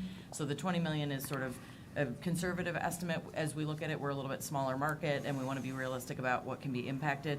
Jim could also speak to the fact that there's a coaches convention that comes with the tournament, so there are some other ancillary events and things that also kind of will boost that above the 20. Yeah, the coaches convention comes with this event, as Megan touched on. That's almost 3,000 attendees. It will occupy, along with Fan Festival, every square inch of the convention center. All the Lloyd District will house most of the hotel room nights for those coaches. We're still waiting the possibility, and it hopefully will be decided in the next 12 to 24 months. We could also host the Division II and Division III national championship games. That is awarded to one of the 5 cities that won in this cycle, and they only do that once every 5 years. We're uniquely positioned because of the Rose Quarter Complex and having Veterans Memorial Coliseum there, which gives the NC2A the opportunity to flex with scheduling and so forth, because there would have to be a total of 6 more games played in that same time period. So that would add even more attention, more national television coverage. That is going to happen this Final Four in Dallas in April, and so it's we're going down there and observing that, and obviously lobbying hard to get those extra championships. Thank you both. Yeah, thank you. Yeah. Todd, I'm curious. Yeah. It looks as though the $1 million includes funding for this newly formed organization that would include some elements of citywide branding and marketing, which are obviously going to bring a huge number of people into the city of Portland. But would you imagine that you'd be coming back with additional budget to help move those people through the rest of the state while they're here, in terms of future marketing budgets to take those visitors and bring them into our rural areas and across the state of Oregon? Yes, but I do think at that point you'd be looking more at the 27-29 biennium or the 29-31 biennium, where we'd be actually looking at how do we want to modify existing programs as well. So it may not actually show up as a, we want to set this money aside for the NCAA, but it could be we want to modify our advertising program. Right. We want to modify what we're doing here with our local and regional DMOs. We want to, as a result of us, very similar to what we did with Oregon 22. Some of it was direct funding to the event or the organization itself. Some of them were modifications we made to our programs, like the timing of our advertising campaign that we ran on NBC in July. It was still our advertising campaign. We shifted the timing of that so we could leverage that broadcast. I would fully expect those kinds of things to to be in consideration as we look at the broadcast and other activities with the folks in town for the NCAA Women's Final Four. Also, I'll add to that there, with this award, it really kind of set the ball in motion on confidence and stature, and I would say it's emboldened us to think bigger. And so it's been written about in the media, so it's no secret, but we are now in preliminary conversations about how do we, as the city of Portland and the state, go after an NBA All-Star game. There's an article just this weekend. There's a very real possibility. When we were awarded this, we collectively said that we could be awarded an All-Star game that may happen even before the Final Four gets here. And if that happens, it could be 28, 29, 30, it could be 31, but that would give us the ability to how do we efficiently leverage that moment as a state, because we could be combining those audiences into one message. So we'll see how that plays out, but we're excited by that. One last thing I'll just add as well is that getting a booking like this when we're in a cycle where it's been really hard to get significant bookings also is serving as a catalyst for other bookings that are outside of the sports arena or the work we're doing with Sport Oregon. We will, in the coming months, announce one of the biggest conferences that Portland has ever hosted. And those types of things, being able to go in and say, the NCAA has faith in us, they're coming forward, and other subsequent events from the NCAA that could even come in years between now and 2030 are really significant. So, yeah, that's a big boost to the city. The championship in 26 will be in Phoenix. As you may remember, we finished outside the winners in that bid cycle, but that's the first time the championship has really come to the Western U.S. In over 20 years, 22 years to be exact.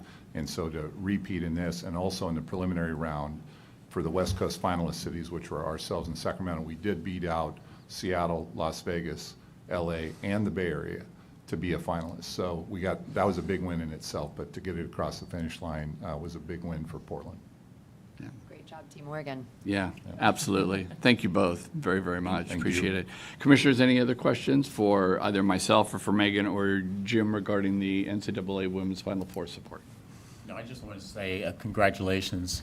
You know, it's a big opportunity, and as you know, Megan, I'm pretty much aware of many things that are happening in the surrounding area of Portland, and so there's a lot of exciting things that I see that are happening. So I'm looking forward to the next couple of months with a few other things that you may be able to share with us as well. Absolutely.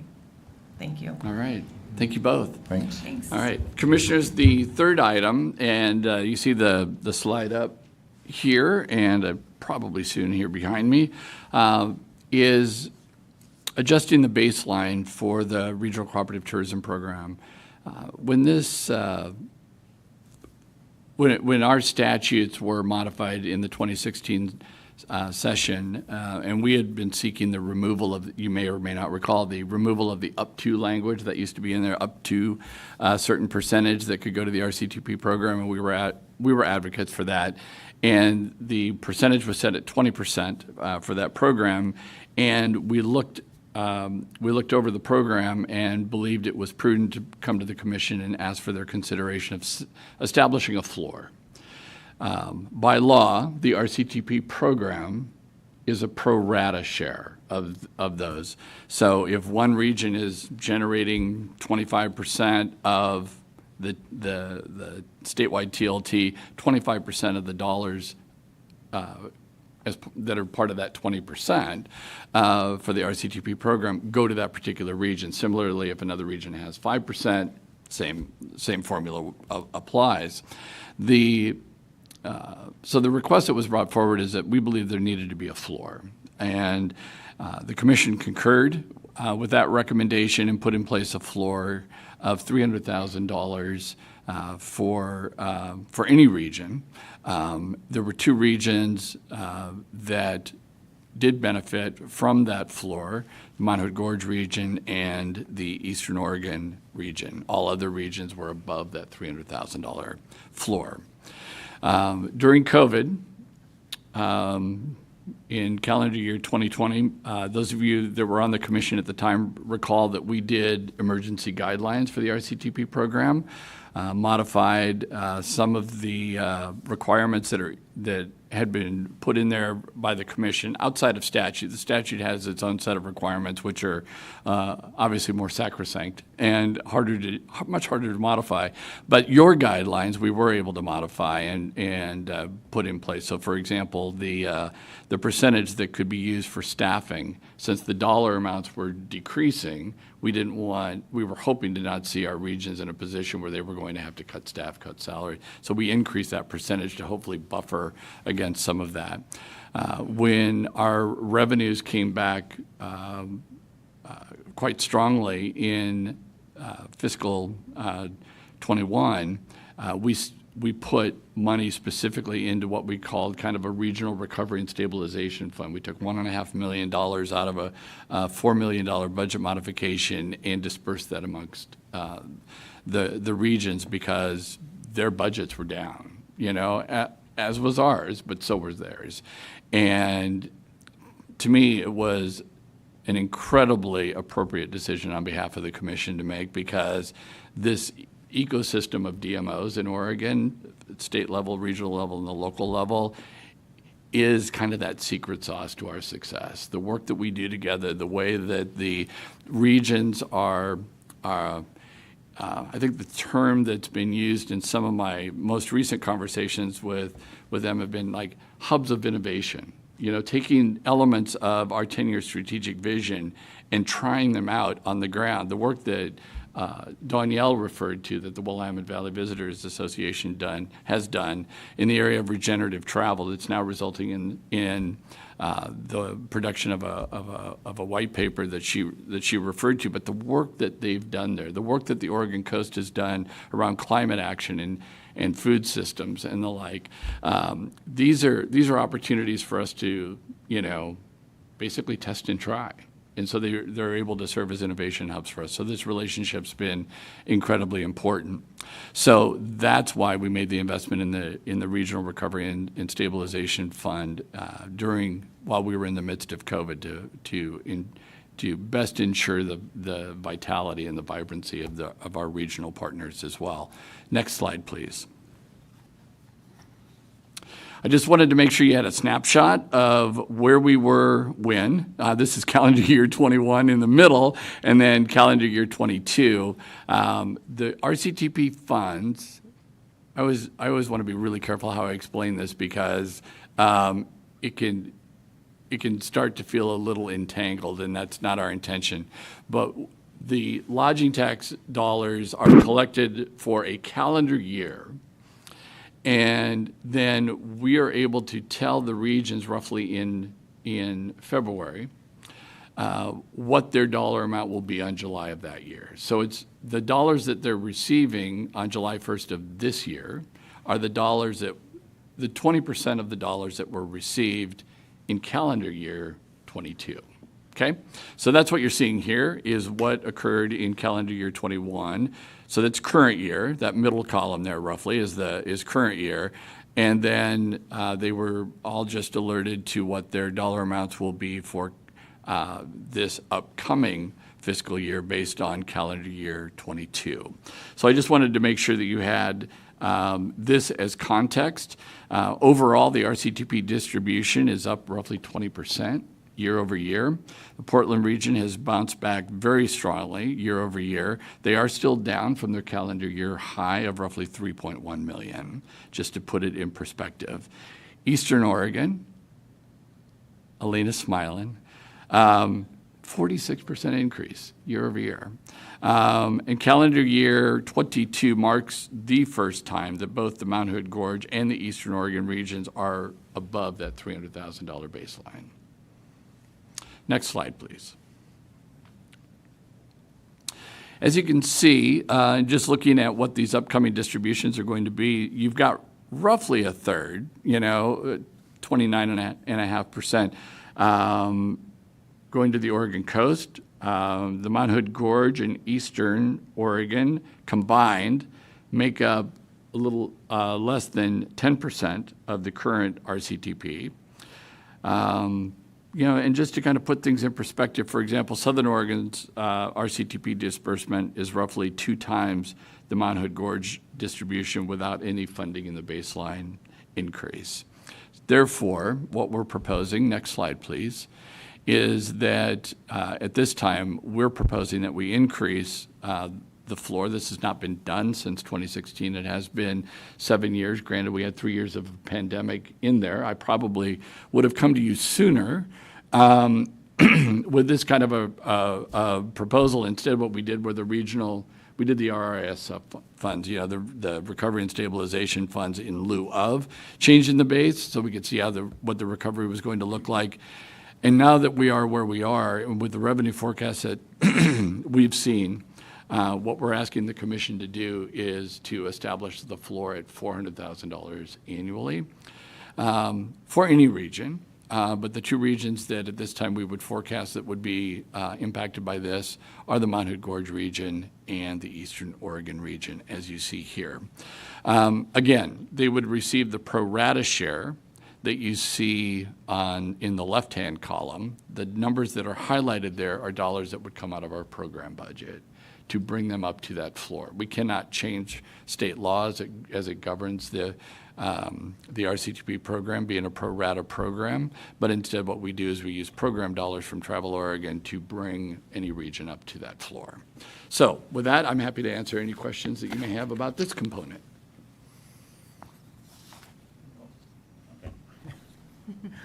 Not a question. I just want to say, first of all, with comments that you shared from Lisa from the Dows and Danielle and I think Katie as well. You know, this just goes to speak to the collaboration and collective effort of everyone working together. I think Lisa said it best. With this increase, it would truly support the increase of investing or continue to invest in you know, capacity and resources. So I'm in full support of it. I agree with David. I'm a strong believer in the power of tourism to lift up our rural communities, and I'm really sensitive to the fact that when you're a smaller town, adding additional rooms can be a really big lift. There's a lot of nuance, a lot of complexity, a lot of capital that's required to do that in a substantive way, and that we have a lot of visitation to our rural communities that doesn't necessarily include an overnight stay, and that the barriers to entry there can be very high, and that our distribution may not be reflective of that visitation. So I'm incredibly supportive of helping these corners of our state and the great benefits it helps in spreading people all around beautiful Oregon. All right. Well, with that, Chair Boyles, I will turn it back over to you to consider commission action. You're welcome to approve those in block if you'd like, both together the revenue forecast as presented earlier by Aaron, and then the 2 encumbrances that would direct us in building a budget for the next biennium accordingly, that would establish the floor for the RCTP program at $400,000 and set aside $250,000 per year, both for the 23-25 biennium and subsequently then for the 25-27 biennium, $250,000 per year to support the NCAA Women's Final Four coming to Portland in 2030. And with that direction, we will then build budgets accordingly that you will formally adopt when we come to the June meeting. All right. Thank you, Todd, for recapping what's in front of us. I think I'd like to divide it into 2 looks for consensus. The first would be with respect to the forecast that we saw at the beginning of this presentation. And while it's not a formal vote, it may be simplest to establish consensus by voting. Sure. So all in favor of providing direction for Travel Oregon staff to use the revenue forecast that we saw in developing a budget, indicate so by saying aye. Aye. Aye. Any opposed? All right, so you have that direction. I think we can do the next 2 items in block unless anyone objects. So that is the question of basically additional monies to Mount Hood Gorge and Eastern Oregon regional destination marketing organizations at that $400,000 floor. And the second being then support for the NCAA at $250,000 a year for 4 years. So we'll put those together. All in favor of those allocations indicate by saying aye. Aye. Do you have? I wanted to thank you for summarizing that in the way that you did, and I'd like to. Were you offering that as a motion? We don't need a motion. It's not formal. I'm looking for consensus. But Oh, if brilliant. there's, Okay, okay. Yeah, because yeah. So for consensus, but there's also an opportunity to comment or add or genuflect or whatever. Aye. All right. So that's the question before us then. All in favor, say aye. Aye. And any opposed? All right. Thank you. All right. So you have that direction. Pardon me.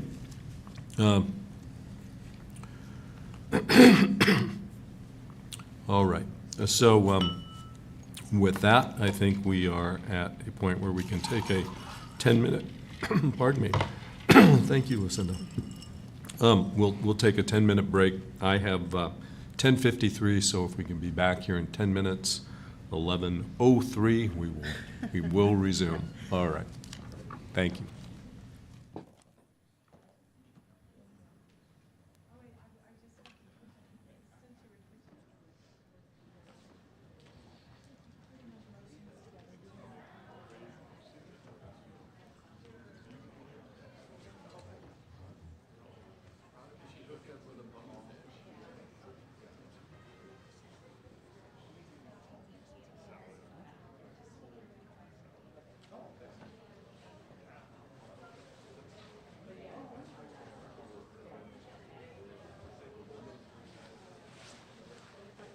Are you going to share a presentation?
Okay, we are reconvening, and we will start with reports and updates. I'll turn it over to you, Tom. All right. Thank you, Chair Boyles. I appreciate that. Welcome back from the break, everybody. Commissioners, as we get started on the reports, let me add my welcome to having you here in, I guess I'll call it my hometown. I guess I live in rural Marion County, but Salem is the mailing address, and Salem is is definitely home. So welcome to Salem, welcome to our state's capital. And with the legislature back in session for one of their long sessions, I think it's good to just pause for a moment and give you a little bit of a recap of what we're doing during this legislative process. It's an interesting session. It's unique in the fact that we have a new governor, and I offer my heartfelt congratulations to Governor Kotek. And you've heard me talk about how we have our policy advisor in Governor Kotek's office is someone that we have worked with previously. Vince Porter was the director at the Oregon Film Office. He was also our policy advisor under a previous governor. And so Vince is terrific to work with and excited to be in this new role. We also have 60 new legislators, 60 out of the 90 that are new. So there's a tremendous amount of awareness to be put in place. And so that's why it's so important, I think, for us to stay apprised of the policy issues that are facing the travel and tourism industry and how well served we are by our industry advocates, the professional industry advocates with the Oregon Restaurant and Lodging Association and the Oregon Destinations Association. And subsequently, obviously, then their members as well throughout the state. We meet weekly. We have Friday morning check-ins where we're tracking what happened that week and what's coming up in the next week. We're making sure that we're staying on top of things that the industry needs to be aware of, where we need to be ready to respond with any outreach or testimony should that be needed. Obviously, as a state agency, there are limitations on what we can do, but we're often called upon to share research and insights and on how a particular bill may or may not impact Oregon's travel and tourism industry or our marketability or our development. And much like some of the trends and such that we've talked about today, being able to share how macroeconomic trends are influencing the travel and tourism industry, either to our benefit or to our detriment, and decisions to be made accordingly. So at this time, there have been over 2,000 bills that have already been introduced in this legislative session. I would call that kind of the first significant push. There will likely be more. There are somewhere in the neighborhood of probably 6 or 7 dozen bills that we're currently tracking. Some impact all state agencies, may deal with a reporting function or something that is being proposed, and some impact the industry. And so those are bills that we track, those are bills that we're discussing, and those are bills that you are aware of because we share them with you weekly as we send out our weekly commission updates. And so I just wanted to make sure that you, as the commission, were aware of what we're doing to stay on top of these policy issues as they move forward. I meet regularly with our policy advisor in the governor's office, and you may have also heard, or you may recall from one of the earlier weekly commission updates, how the governor's office early on did reach out to Travel Oregon and ask for our support and assistance with an inaugural event, because a key theme for Governor Kotek is One Oregon. And so the team went to work. Katie was part of that. Lisa was part of that. There were others at Travel Oregon that were also part of that. And One Oregon showed up for the reception at the governor's inaugural event. And it really came into its own when Katie and Lisa were reaching out to the regions, and because of their excitement in being able to have a presence with the new governor, with so many elected officials, showed up with Oregon food, Oregon wine, Oregon artisans, et cetera, and really showcased the bounty and the beauty of Oregon to roughly 1,000 people that showed up for that event. So again, the policy side of the house is something we take very, very seriously at Travel Oregon. So I just wanted to provide you with that synopsis of an update, because we don't actually have a full-blown legislative update in the agenda today. But I did want to make sure that you we're aware of what is ongoing as we navigate this session. So I do want to offer to the commission and to those that are watching online and here in the room with us one quick reminder that we are in that 23-25 strategic plan and budget cycle, and a big part of that is our stakeholder survey. And we are in the field right now. The survey closes, if memory serves me right, on March 2nd. How'd I do, Lizzie? I saw you nod your head. Great, thank you. Leave it to the RDMOs to keep me honest. But thank you, Lizzie. March 2nd. We are eager to have the breadth and depth of participation, the maximum breadth and depth of participation that we can get in the stakeholder survey. We're pushing 400 surveys that are in so far, but there's still time to do more. That's not, equally balanced amongst all regions, so each of you in your respective corners of the state, please do that. Those of you that are here or watching online, please feel free to push that out through your social channels, your email lists and the like, so that we can hear from the broadest number of folks about how we can actually operationalize that 10-year strategic vision that's before us. So with that, we are ready to get started with our reports and updates. Katie, I have no idea what the gorge was like today, but was it okay? Glad you're here. Glad you're here. I wasn't sure, I drove home in the snow last night and I was going south, so, but. It was an inch of snow. It was an inch of snow. Only an inch? That's nothing for you.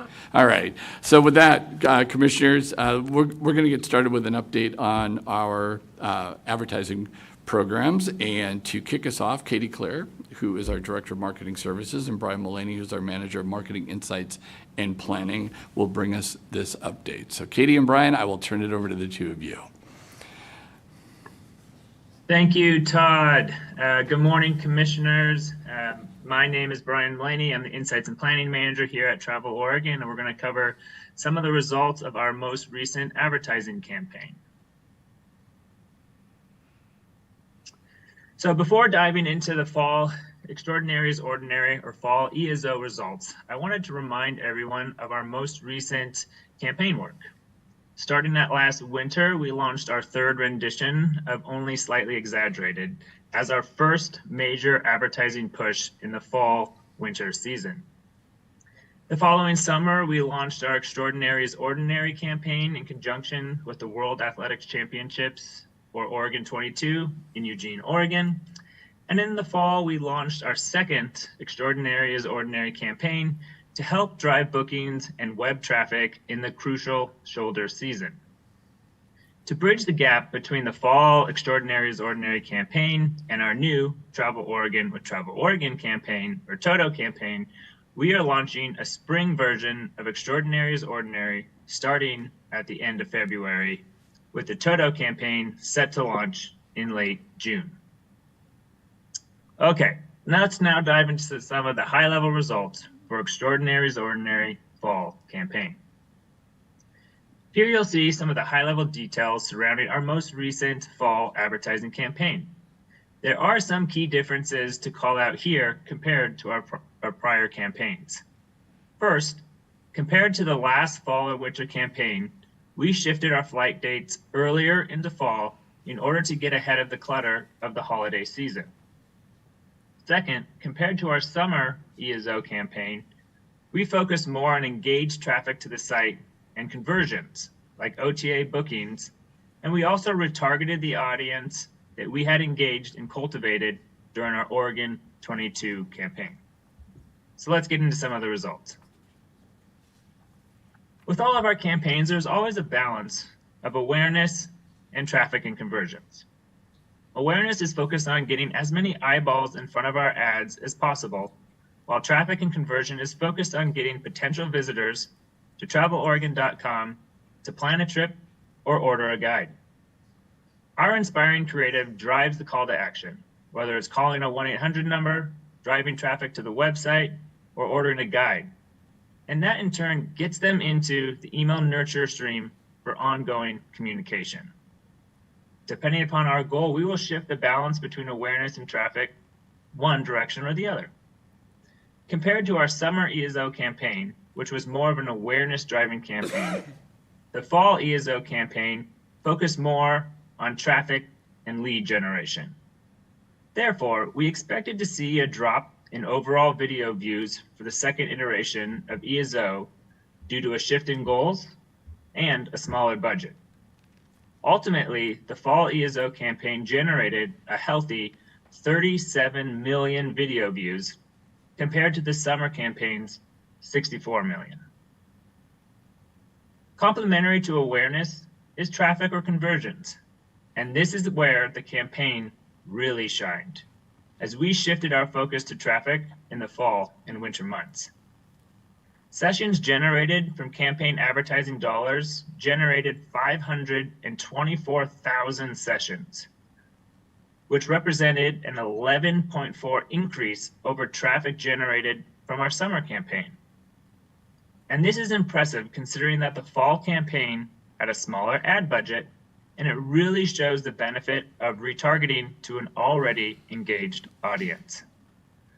We also know from prior campaigns tracked by Arrivalist, a company that we use to provide insights on consumer behavior, that travelers who see our ads and then visit our website are 3.4 times more likely to travel to Oregon than those just seeing our ads or our website in isolation. And speaking of Arrivalists, we are happy to share some preliminary results from the fall ESO campaign. And for those needing a little refresher, Arrivalist uses a combination of connected devices, targeted ads, and geolocation data to determine whether a person who sees one of our ads or web properties actually comes and visits Oregon. They then compare that to a control group who hasn't seen one of our ads to determine whether our ads generated any lift in arrivals. Early results are showing a very high arrival lift at 104%, which is 2.1 times over Arrivalist's own benchmarks based on seasonality and campaign intent. This means that travelers who saw our ads are 104% more likely to visit Oregon than those who haven't seen one of our ads. And these numbers should continue to grow as we wait for our attribution window to close in mid-March. All right, let's move on to some of our key learnings now. So what did we learn from our most recent campaign? Well, looking at the greater advertising landscape, it's getting harder and harder to generate organic traffic, including sources like SEO or organic social. Changes in online search behavior on Google and the rise of vertical video are shifting where travelers are planning their trips. The importance of paid advertising will become paramount as we navigate the next few years.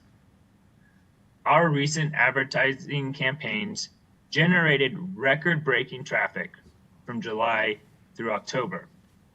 But as our advertising dollars trailed off in November, we began to see a dramatic decrease in traffic.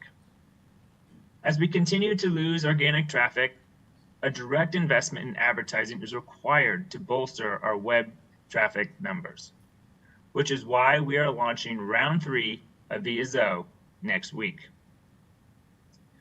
Moving on to our next learning, for the fall campaign, we placed an emphasis on driving more shoulder season traffic and winter bookings by utilizing a suite of OTA partners, including Expedia, Sojourn, and Priceline. To gauge the effectiveness of our OTA partners, we use a metric called ROAS, or return on ad spend, meaning that for every dollar we spend on advertising, how much ROI or economic impact did we generate? We are happy to report that all of our OTA partners exceeded internal benchmarks, with Sojourn generating the highest ROAS at $102 to 1. And finally, social video continues its rise in popularity, Vertical video formats seen on TikTok and Instagram continue to drive this interest. This is leading to an increased difficulty holding the attention of our users. To adjust for this, we are focusing more on our 6-second ads, placing our logo earlier in the ad, and including subtitles when using VoiceOver. We are also partnering with a new platform called Localhood, which should increase our ability to create and then share vertical video content more quickly. These changes should help to optimize our ads and generate more engaged views. And with that, I will pass it over to Katie. Hello. Excuse me.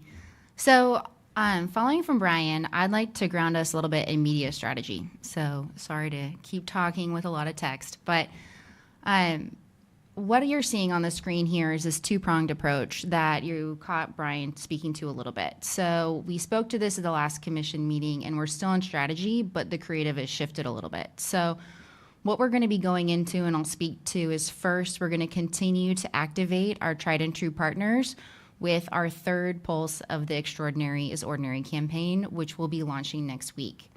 Then this June, we'll be launching our Travel Oregon with Travel Oregon campaign, which we're really excited about, and I'll continue to talk through production, and you'll hear us refer to that as TOTO, so another acronym. But part of the media strategy that I really want to dive into is a couple things. So it really speaks to us having this pulsed strategy, which we continue to find a lot of we're very confident in this strategy for a couple of reasons. So what Brian was saying with the need to drive traffic to traveloregon.com, we know that this results in overnight stays. We know that this has a lot of relevant information provided by industry product development and then also from lane managers and industry partners that help us make that the most relevant resource that we can provide to consumers. But what's happening here is that we need to have a paid strategy in market because we're seeing consistent trend of lack of organic traffic to site. This is a consistent trend across the industry, and so we feel that we just need to have a strong response in market for that. So you also heard that Brian referred to the changing media landscape. Within the last 6 months, the impact of vertical video is significant. You heard him referring to this. This is what we're seeing with social media platforms like TikTok, Reddit, and Instagram, and they're all pulling younger audiences to the highly popular content. I know I love TikTok, and I can send a lot of you some really great ones if you want some. In an effort to keep up with the times, Google is prioritizing this, and that's really where that impact comes to what our strategies are. So we're, like Brian said, we're creating a couple different strategies in market for this and responding to this. So the other thing that to pay attention to that is really significant, and I'm glad Martin's here because I feel like expert on this, but in November we saw the cutting edge technology of ChatGPT come into market. And what that really saw is that we're seeing that being integrated into partners, search partners like Bing, you saw that roll out. And we're expecting impacts within Google within a few months. This changes how people search, what information they're being delivered, and how we're serving up on those platforms. And so when we're saying we're seeing some really significant changes to this ecosphere, it is. And to that end, what's just really important for us is to have that consistent cadence of always on paid media because it really is becoming more and more of a pay-to-play world. So with that, you're going to hear us talking about this media strategy. I'm really excited. Our Wyden and Kennedy media team strategist, Sarah, is here with us today. But this is something that we are paying a lot of attention to. So to that end, and I also really encourage our industry partners to keep paying a lot of attention to this as well, and why you keep hearing us repeating these things, because this is one of the biggest shifts for pay to play that we've seen in quite a while. So with that, I'd love to talk to you a little bit about our Extraordinary is Ordinary campaign, because this is, I understand, new and relevant information. So what you're going to see from us from February 27th to May 14th is a budget of $690,000. We're really focusing on what Brian spoke to, which was the return on advertising spend, ROAS, overnight bookings, and traffic to site.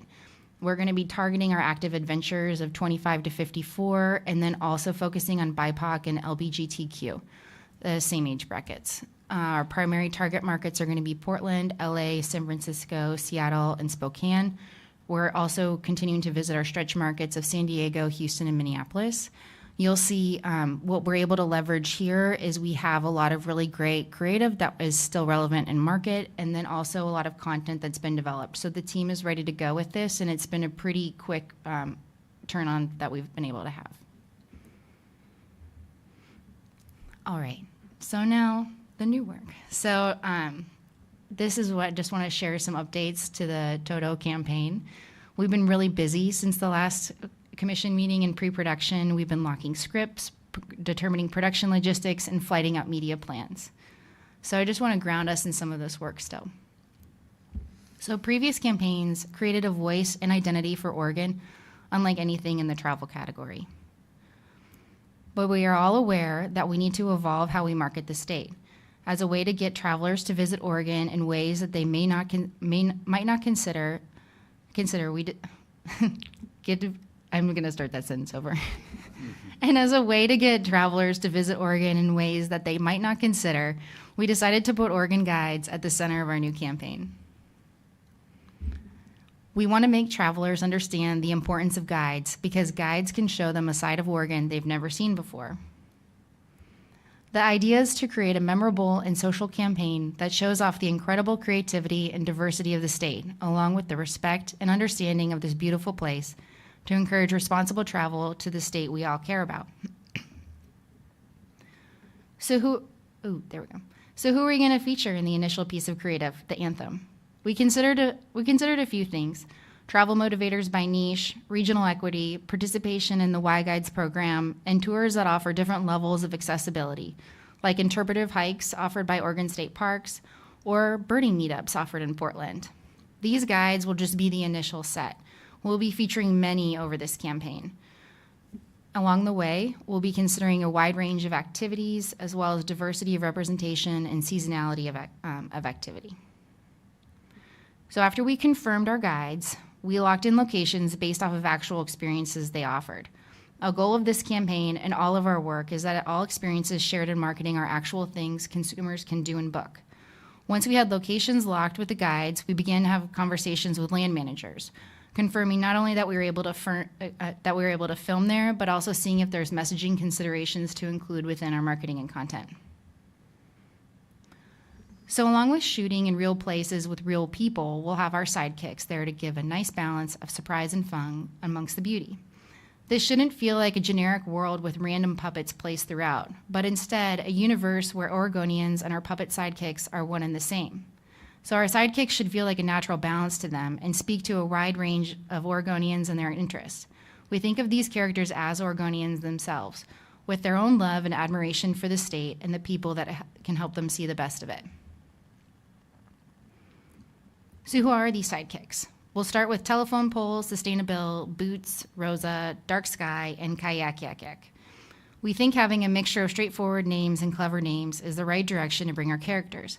If we get too clever or cutesy with every name, it starts to bring us into a more childish world. Some of the nuance that we're also working through is how does this universe exist without sidekicks? We're well aware that there are instances where a puppet sidekick is not the best advertising to route to an audience. But when it is appropriate, we're going to be working to bring these sidekicks to life with Oregonian Matt Brooks and a crew to design these characters that only Oregon can. All right, so let's hop into media strategy. So what you're going to see for the rest of this fiscal year and starting in July as we move into the next biennium is really two goals. So to ignite interest and excitement that Oregon is an easy and welcoming place to visit, and to encourage and drive travel intent with our audiences to Oregon throughout the year. So like we've talked about before, and I think you're aware, but where we've been is we've had a significant portion of the media budget focusing on a spring and summer campaign. You heard Brian just speak to one of our first primary shifts with this was last fall when we've had a significant spend of over $1.5 million, really driving that shoulder season traffic. And where we're going towards is the multi-pulse adaptable strategy. This will accommodate shorter media flights that will allow us to be in market more often with relevant messages. For some media goals, like broad awareness, we could have a broadcast media buy. For other media goals, like impacting immediate visitor behavior, we could have a social-only buy that supports really specific creative. But there are definitely some challenges. We heard the economic forecast earlier today, and that's something that we're definitely considering. Overall, is something that we're looking at is people know of Oregon, but they don't really know Oregon. Our competition, the travel industry continues to grow as we enter a post-COVID era. The economy, inflation, and a looming recession will definitely impact how people travel, and we're navigating an ever-changing media landscape and looking towards the post-cookie world. But there's a lot of opportunity, and we see that we have a really positive outlook on this. So there's a positive association with Oregon, something that we can continue to build as we evolve how we market the state. For our competition, we're really off-grid vacations, exploring the great outdoors, and nostalgic adventure trends are here to stay. For the economy, travel has experienced a rapid recovery and is back in full swing after an unpredictable 3 years. And then for media, we have cross-platform targeting that's hitting, with cross-platform targeting hitting barriers because of privacy, the media and creative working together is not only important, it's essential. So this is what you're going to see from our marketing team over the next fiscal year, is we're going to be launching our initial Travel Oregon with Travel Oregon campaign in early June. We're going to quickly follow that up with what our first pulse, which is our summer pulse focused on responsible recreation, which will be focused on influencing real-time visitor behavior and activities. In the fall, we're going to have a bounty campaign, and you can see that there's a few strategies within each of these. So we'll be focused on trip planning and then also guiding towards real-time activities. You see a significant winter pulse here, focused on trip planning and driving towards immediate visitation, and then we'll be working on spring. Another nuance here is that you can see that we have an always-on OTA layer here. This is something that we've continued to have more attention and budget go towards, is these always-on approaches, and the always-on OTA is something that we're looking forward to, and we think is going to be more and more relevant as we're in market with our different pulses. So with that, that's it for today. That's great. Katie and Brian, thank you both very much. Commissioners, any questions for Katie and Brian? Brian, I'm probably going to use the wrong words, so bear with me. In regards to the fall 2022 campaign, you mentioned ROAS. So I just wanted to make sure that I understood. You say for every dollar spent, that generated $102 in visitor spend. Is that correct? That was specifically for Sojourn, and that is based on the impact going on the hotel rooms or other lodging properties associated with the purchases made through Sojourn. So again, on Sojourns, for every dollar of advertising dollars spent, that generated $102 in lodging revenues on that site specifically. Is that correct? Correct. Great. Thank you.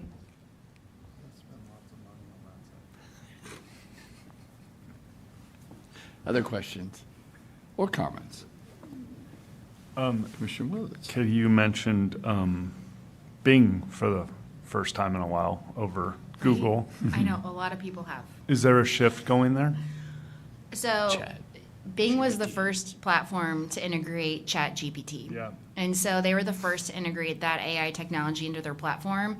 And so that was at the mid to end of January. And that's why for the first time in a long time, people are talking about Bing.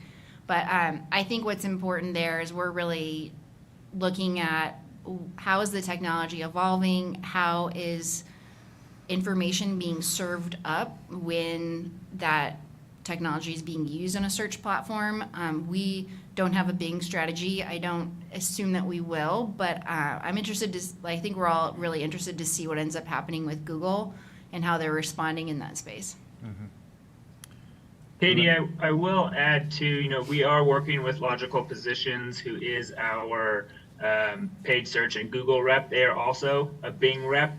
So we are exploring Bing as an option for the upcoming campaign. Whether or not we'll end up with dollars there is yet to be seen. There is an audience at Bing. It tends to be an older audience from what research we've done so far, but we are exploring it due to the rise in ChatGPT. Bing may have a comeback. We'll see. And to that point, do they have similar analytics tools available? It's not as integrated because we use Google Analytics primarily for our web analytics. Although it comes down to your ability to set the right UTM parameters and tracking parameters within the links in Bing. So I'm fully confident that we'll be able to report out in a similar method. Okay, and then one more question for you, Brian. Are you seeing grossly inflated marketing costs during election cycles when you shifted to that October, November advertising campaign? I don't know if I would say grossly inflated. It's because that election timeframe also tends to coincide with the lead up to the holiday season. So there are many factors that kind of come into play towards the seasonal rise in costs for that, we'll call it fall, winter timeframe. We've seen our CPCs or cost per clicks increase in certain areas, specifically within paid search, but we've also seen us buck the trend a little bit with some of our CPCs coming down in some of our social media ads. So it's kind of a blend depending upon where we're looking, but we definitely factor that into our budget as we come into and test into this fall winter timeframe. As Katie mentioned, we haven't put a huge budget through fall very often, only slightly exaggerated. 3 was our first major push there. And then we followed it up this past winter with a pretty good push as well. So we're continuing to learn. But to your point, the election as well as the holiday period definitely makes that a more competitive time frame for us. Thank you. You mentioned, you and Brian both mentioned ChatGPT. Help. I have no idea what that is. I feel really old at this moment. So could you break that down for me? It's an AI platform where you can put in any prompt or question pretty much, and it will return to you a well-written answer. I've had some demonstrations of it writing a poem about me, given some light information or a haiku. It can really provide kind of it's like a conversational chat platform that pulls information from the web in different areas and serves it back up to you, responding how it thinks you want to conversationally. And it can do a wide variety of things, from helping you, if you ask, like, plan me a 5-day trip to Oregon, it could provide you an itinerary back. And so what's interesting there is, like, how is it citing sources, where is it pulling the information from, and other. So this is definitely evolving. It's very new technology, which you'll hear a lot of people, like, you'll see a lot of growing pains. There's some really great articles from the New York Times that within the last month have come out of just like how Bing is evolving in that space as it integrates that technology. So it's new, but it is exciting because if you can figure out how to interact in that space, I think with the long term, it's definitely a reality that's here to stay at some level. There's been some great insights of like teachers encouraging students to use it instead of trying to not use it at all, which I think is a kind of a good way to look at it. So. Thank you. And Katie, you used ChatGPT to write your whole commission presentation. I did. I thought about it, that I should have done that when I was here. Right. Any other questions before we totally lose Brian here? I am. Oh, David, please. Yeah, I am really impressed with the presentation and future. And Brian and Katie, I don't know how you're involved, but through the holiday season, Brian, as you mentioned, the competition for space, and because of elections and because of the holidays, the Give the Gift of Oregon campaign, I thought was really well done. And I saw it throughout social media, and it just really was a reminder to shop at home and support small and local businesses in Oregon. So I just wanted to applaud everyone's efforts there. Thank you, David. All right. Katie, Brian, thank you very, very much. Appreciate the presentation. Commissioners, next up is, we're here in the Willamette Valley. Alexa, come on up.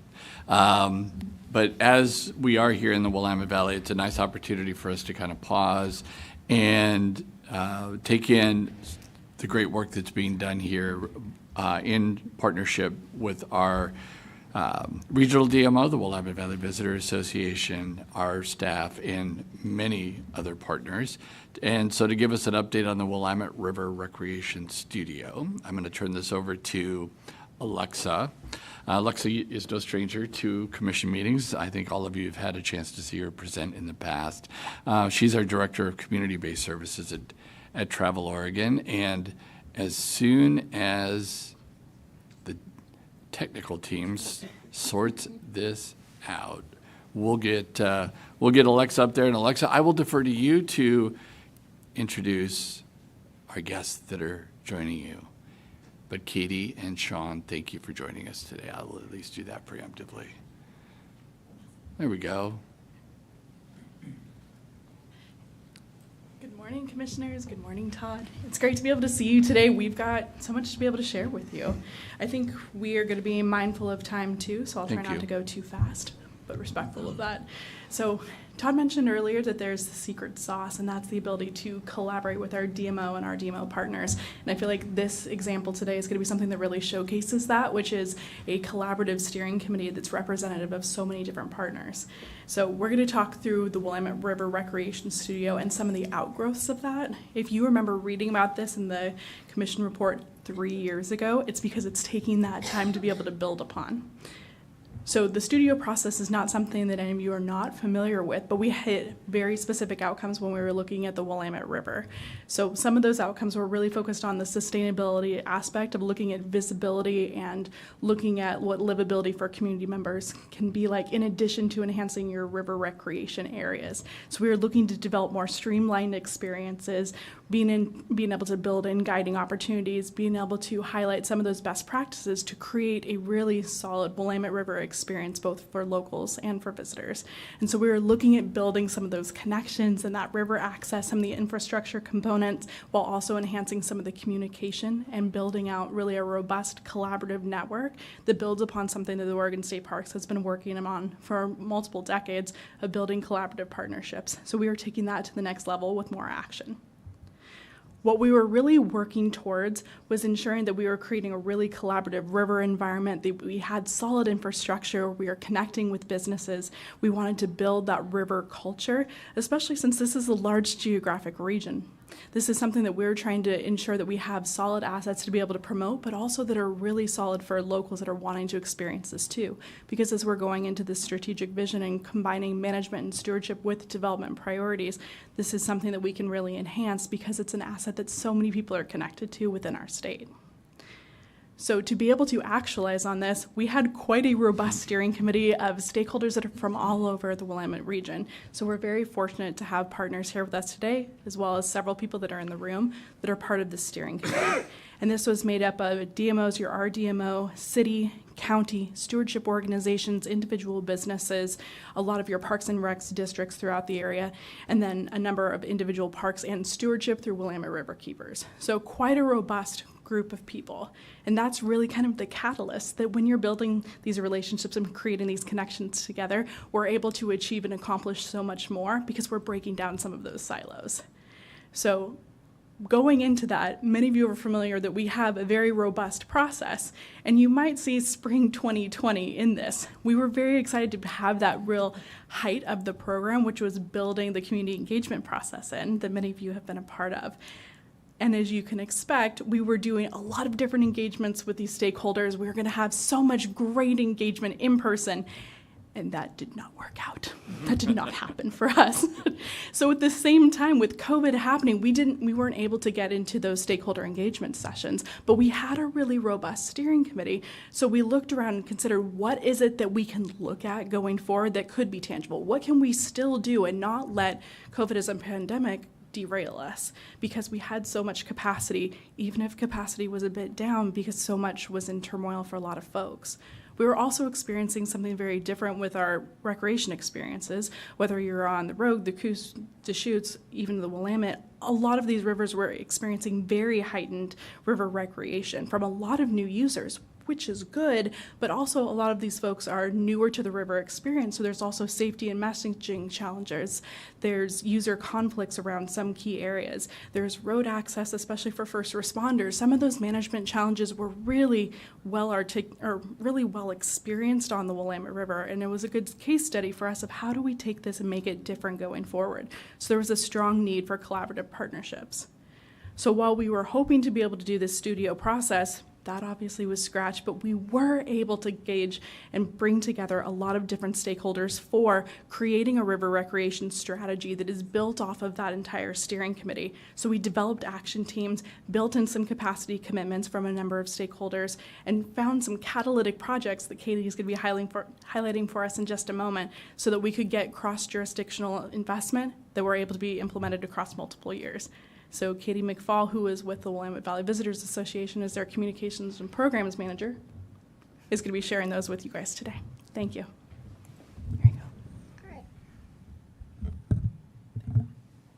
All right, good morning, everyone. I guess it's almost afternoon, but it's nice to be here today.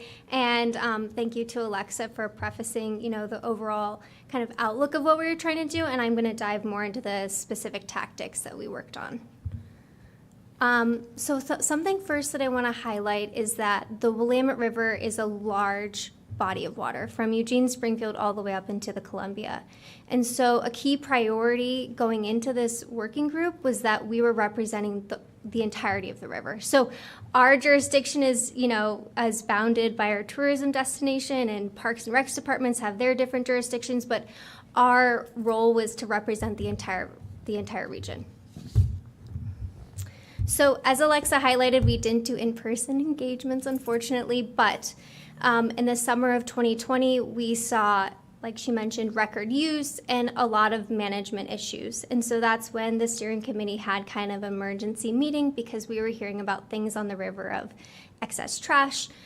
Parks had closed their restrooms to the public and trash, on the banks of the river. So we decided to immediately come in and fund some porta potties at high use sites, trash receptacles, and also fund Willamette Riverkeeper to do some river cleanups throughout the summer.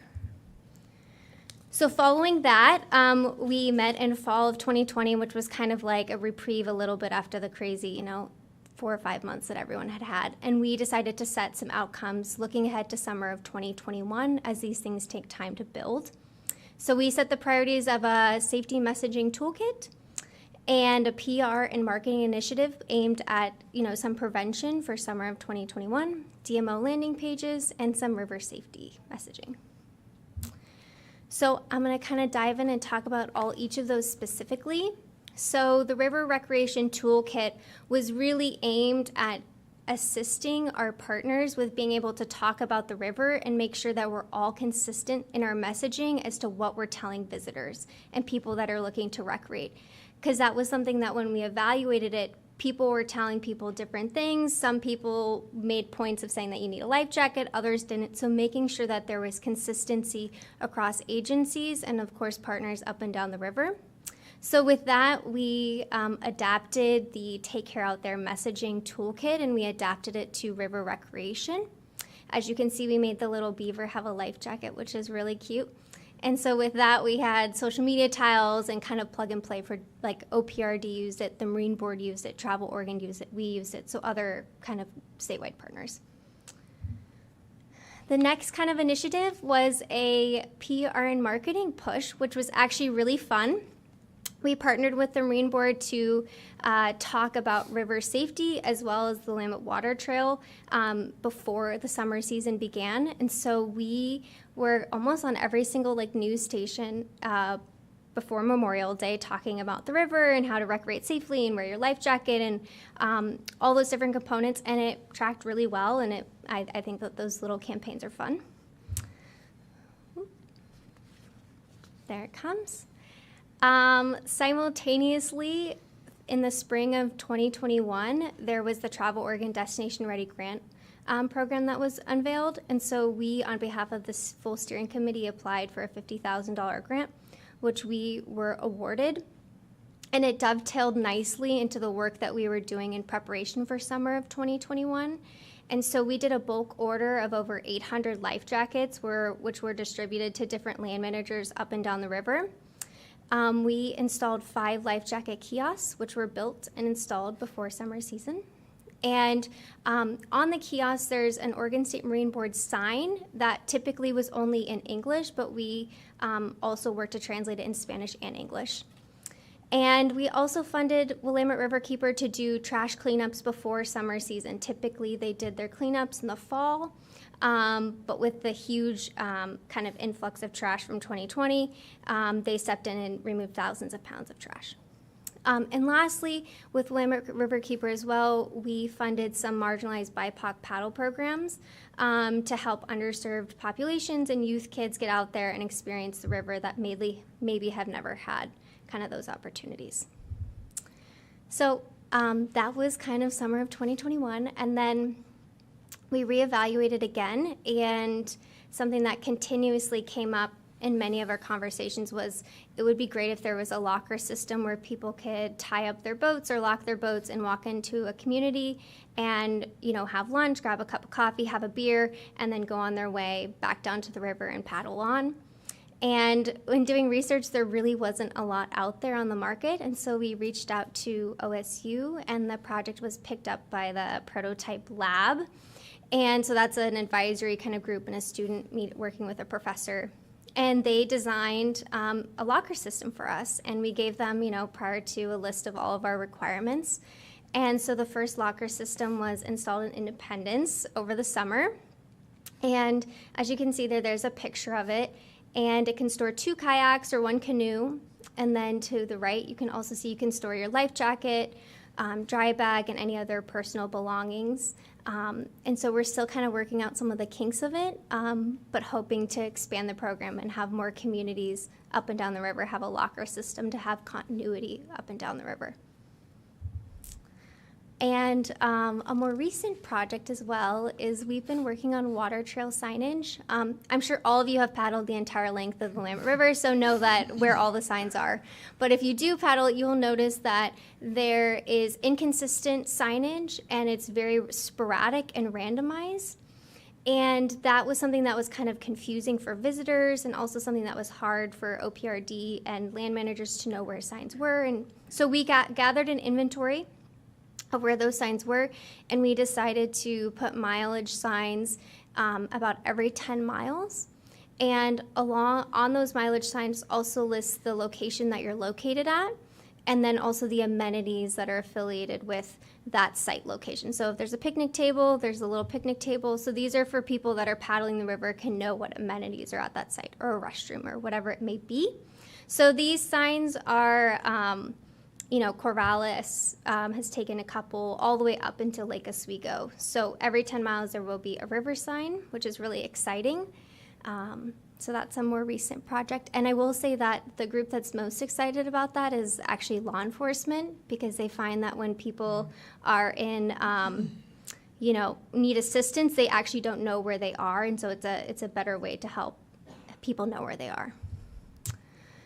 And then this past summer, you heard from Danielle earlier and talking about regenerative travel, but this past summer we piloted 3 trips on the Willamette River, which had 1 overnight, 2 days, and people, they were able to go out and paddle the river, have an experience at a biodynamic or regenerative winery, and then the following day they were able to do some kind of community work and community engagement level of pulling invasive weeds along the river and tying the river back to, you know, thinking about the ecology of it and making sure it's a priority. So we piloted these trips over the summer. And then lastly, I just kind of wanted to put in here, this has been many years of work, and it's really exciting, and it's a labor of love, and it's something that we're starting to see, locals reach out to us about it. Partners have reached out saying, hey, can I get a kiosk here? Can I get this here? We'd like more life jackets. And it's really nice to see that people are noticing the work that we're doing and have an investment in it. And so there's just been some articles written about us and local newspapers, which is great. And I want to end today with just a quote from the Marine Board, who has been a really close partner with us through this entire work. And so I'll just read Ashley Massey's quote real quick. But whether through communications marketing, other digital assets, signage, or improving access infrastructure or safety to improve visitor water recreation experiences, the Willamette Water Trail Steering Committee has proven to be a valuable mechanism for bringing diverse stakeholders together. Through common goals and missions, the steering committee has evolved into a high-functioning goal and task-oriented team rowing in the same direction. We're able to work together collaboratively, ultimately benefit Oregonians and visitors alike who want to experience and care for the Willamette River. I'm extremely grateful to WAVA for their leadership and facilitation of this important group. So, thank you. And I will go ahead. Do you want to introduce Sean? Perfect. So lastly, we're going to introduce Sean Irvine, who is the Economic Development Director coming from the City of Independence. Yeah, thank you. Happy to be here. Appreciate the opportunity, commission members. I think I'm here to provide some local context, community context to the importance of river tourism, and then particularly the need for, I'd say, an integrated approach throughout the river, throughout the Willamette River in these kind of situations. So Independence, I think most of you are familiar with Independence. Appreciated hosting you all a year or two ago. It feels like forever. Independence, we were founded as a river town. Like a lot of communities over the years, we kind of moved away from the river with roads and railroads. And for the last 25 years, we've been working to pivot back to the river. Through luck and strategic acquisition, we now have 2.5 miles of frontage on the Willamette River that we've been working to turn into a recreational greenway oriented around the river. And the goal there really is primarily, number one, to be an asset and amenity for our residents. Number two, to create Independence as a destination for people outside of town who want to come and recreate along the river. And then, of course, number three is to support our local businesses, because you'll see all of these river amenities that we've created, a new motorized boat ramp, sports fields, trail system, dog park, all of this along there. It funnels people to our downtown. And so when you're recreating, when you're enjoying these parks, you happen to be near our businesses. And it definitely has shown that the people, they come to the river, they hang out at the river, and then they go have a beer, they go eat lunch, they go have an ice cream cone. And that really is what helps create a thriving community in a place like Independence. It's primarily been, I would say, sort of shore-based river tourism that we've been working on so far. And what we really want to do is begin to really take better advantage of the people who are actually paddling along the river, because we really have seen increasing numbers of people utilizing the river in and around Independence. First thing we did quite a while ago now, 2014, was we created a biker boater campground. We're on the Willamette Valley Scenic Bikeway. We're on the Willamette River, water trail. There's really not a lot of good places to camp. And as a small town at the time with no lodging, we said, how do we get people spending the night in our community? Let's create a campground. So for not very much money, we created a beautiful campground right on the Willamette River in our downtown park. So again, the purpose is, now we have 200 plus stays every year in this campground. I bet they're going up and having dinner. I bet they're having breakfast, picking up groceries on the way out of town. It's mostly been bikers, but we always get at least a couple of Boy Scout groups coming through, floating the river. And I really actually have seen an increase in the number of, kind of couples and small groups paddling the river and staying at our campground. And we're actually working to implement an online reservation system now that we're hoping will also increase the, kind of the ease of or at least the confidence in people being able to stay there. The big news that we've loved talking about is this riverfront hotel and residential development here. Opened right before COVID. Obviously, ran into the teeth of that, but now is ahead of COVID projections, pre-COVID projections, so it's doing really well. And it's turning into the asset that we hoped it would be in terms of being right on the river. It's a resource for tour operators, for boat rentals, things like the volunteerism program, allowing people to have a great experience, have a place to stay, be able to get engaged in our community. You can walk in when you register, and you're registering for a night. Hey, would you like to rent a kayak and go for a float today or tomorrow? It's right there as part of their POS system. So they're really doing a good job of integrating all of these different opportunities. And then, of course, the wineries, they're working with us on promotions. The other thing, as an economic development guy, I love to point out is the rental company that they're working with on kayaks. It's a 16-year-old kid who lives in Independence. He borrowed some money from his parents, took out a loan from his parents, and bought a bunch of kayaks. And now he runs a kayak rental system, using the hotel. He's got his own website and everything. So it's just that's local economic development. That's the importance of tourism in communities like Independence. So, but I think the thing I want to point out is, we've been working hard to develop our riverfront. We're continuing to work hard to do it. We'd love to create great paddlers access as well. But even if we create wonderful paddlers access in Independence, if the upstream access or the downstream access is not good, it only goes so far. And again, if we can turn Independence into this great riverfront recreation hub, if the rest of the river doesn't have the same amenities, it's not going to be a good experience for the visitors.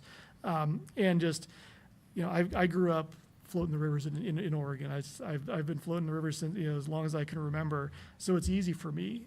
But for new people, it's not. And even for people who have the gear, who have the experience, it's a bit of a chore, going and putting in and then running the shuttle and doing all the things.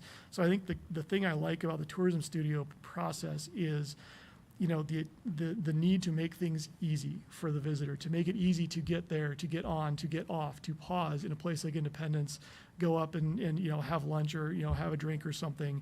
That was why I was excited about the kayaks, the kayak lockers. It was a great opportunity to work with college students, get them some experience. We love trying new things, and so we wanted to deploy this and see how it works. But, we want to make it easy for people. All these people we see floating by, they don't want to leave their gear unlocked. So how do we make it easy for them to feel confident securing their gear, leaving it, so they can come check out this cool town that they're currently floating by going, wow, that looks like a nice place. We should think about going to visit there sometime.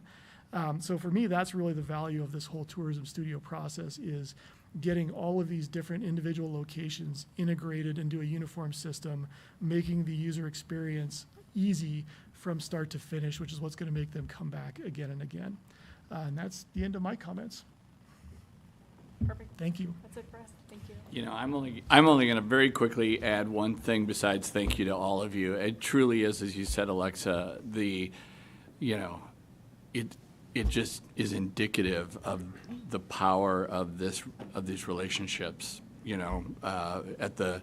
at the local, regional, and state level, and how it innovation and passion and belief are not diminished. They're actually amplified as it moves back and forth through this ecosystem, and it's really a beautiful thing to see.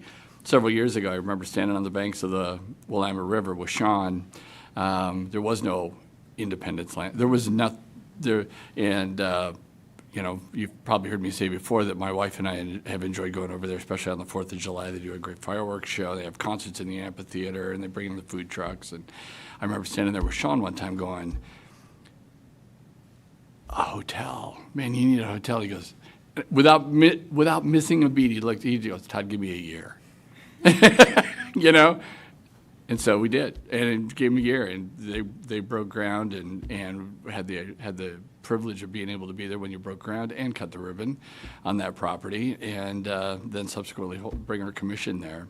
Our last in-person meeting before this crazy COVID thing actually hit. So anyway, thank you all. Commissioners, any questions for Alexa or Katie or Sean? Well, first, sorry, go right ahead. No, I just want to jump in and just say, I feel like this collaboration is really the heart and soul of the Oregon spirit, and it's wonderful to see it being delivered in such a wonderful way in so many different ways. So just fabulous work.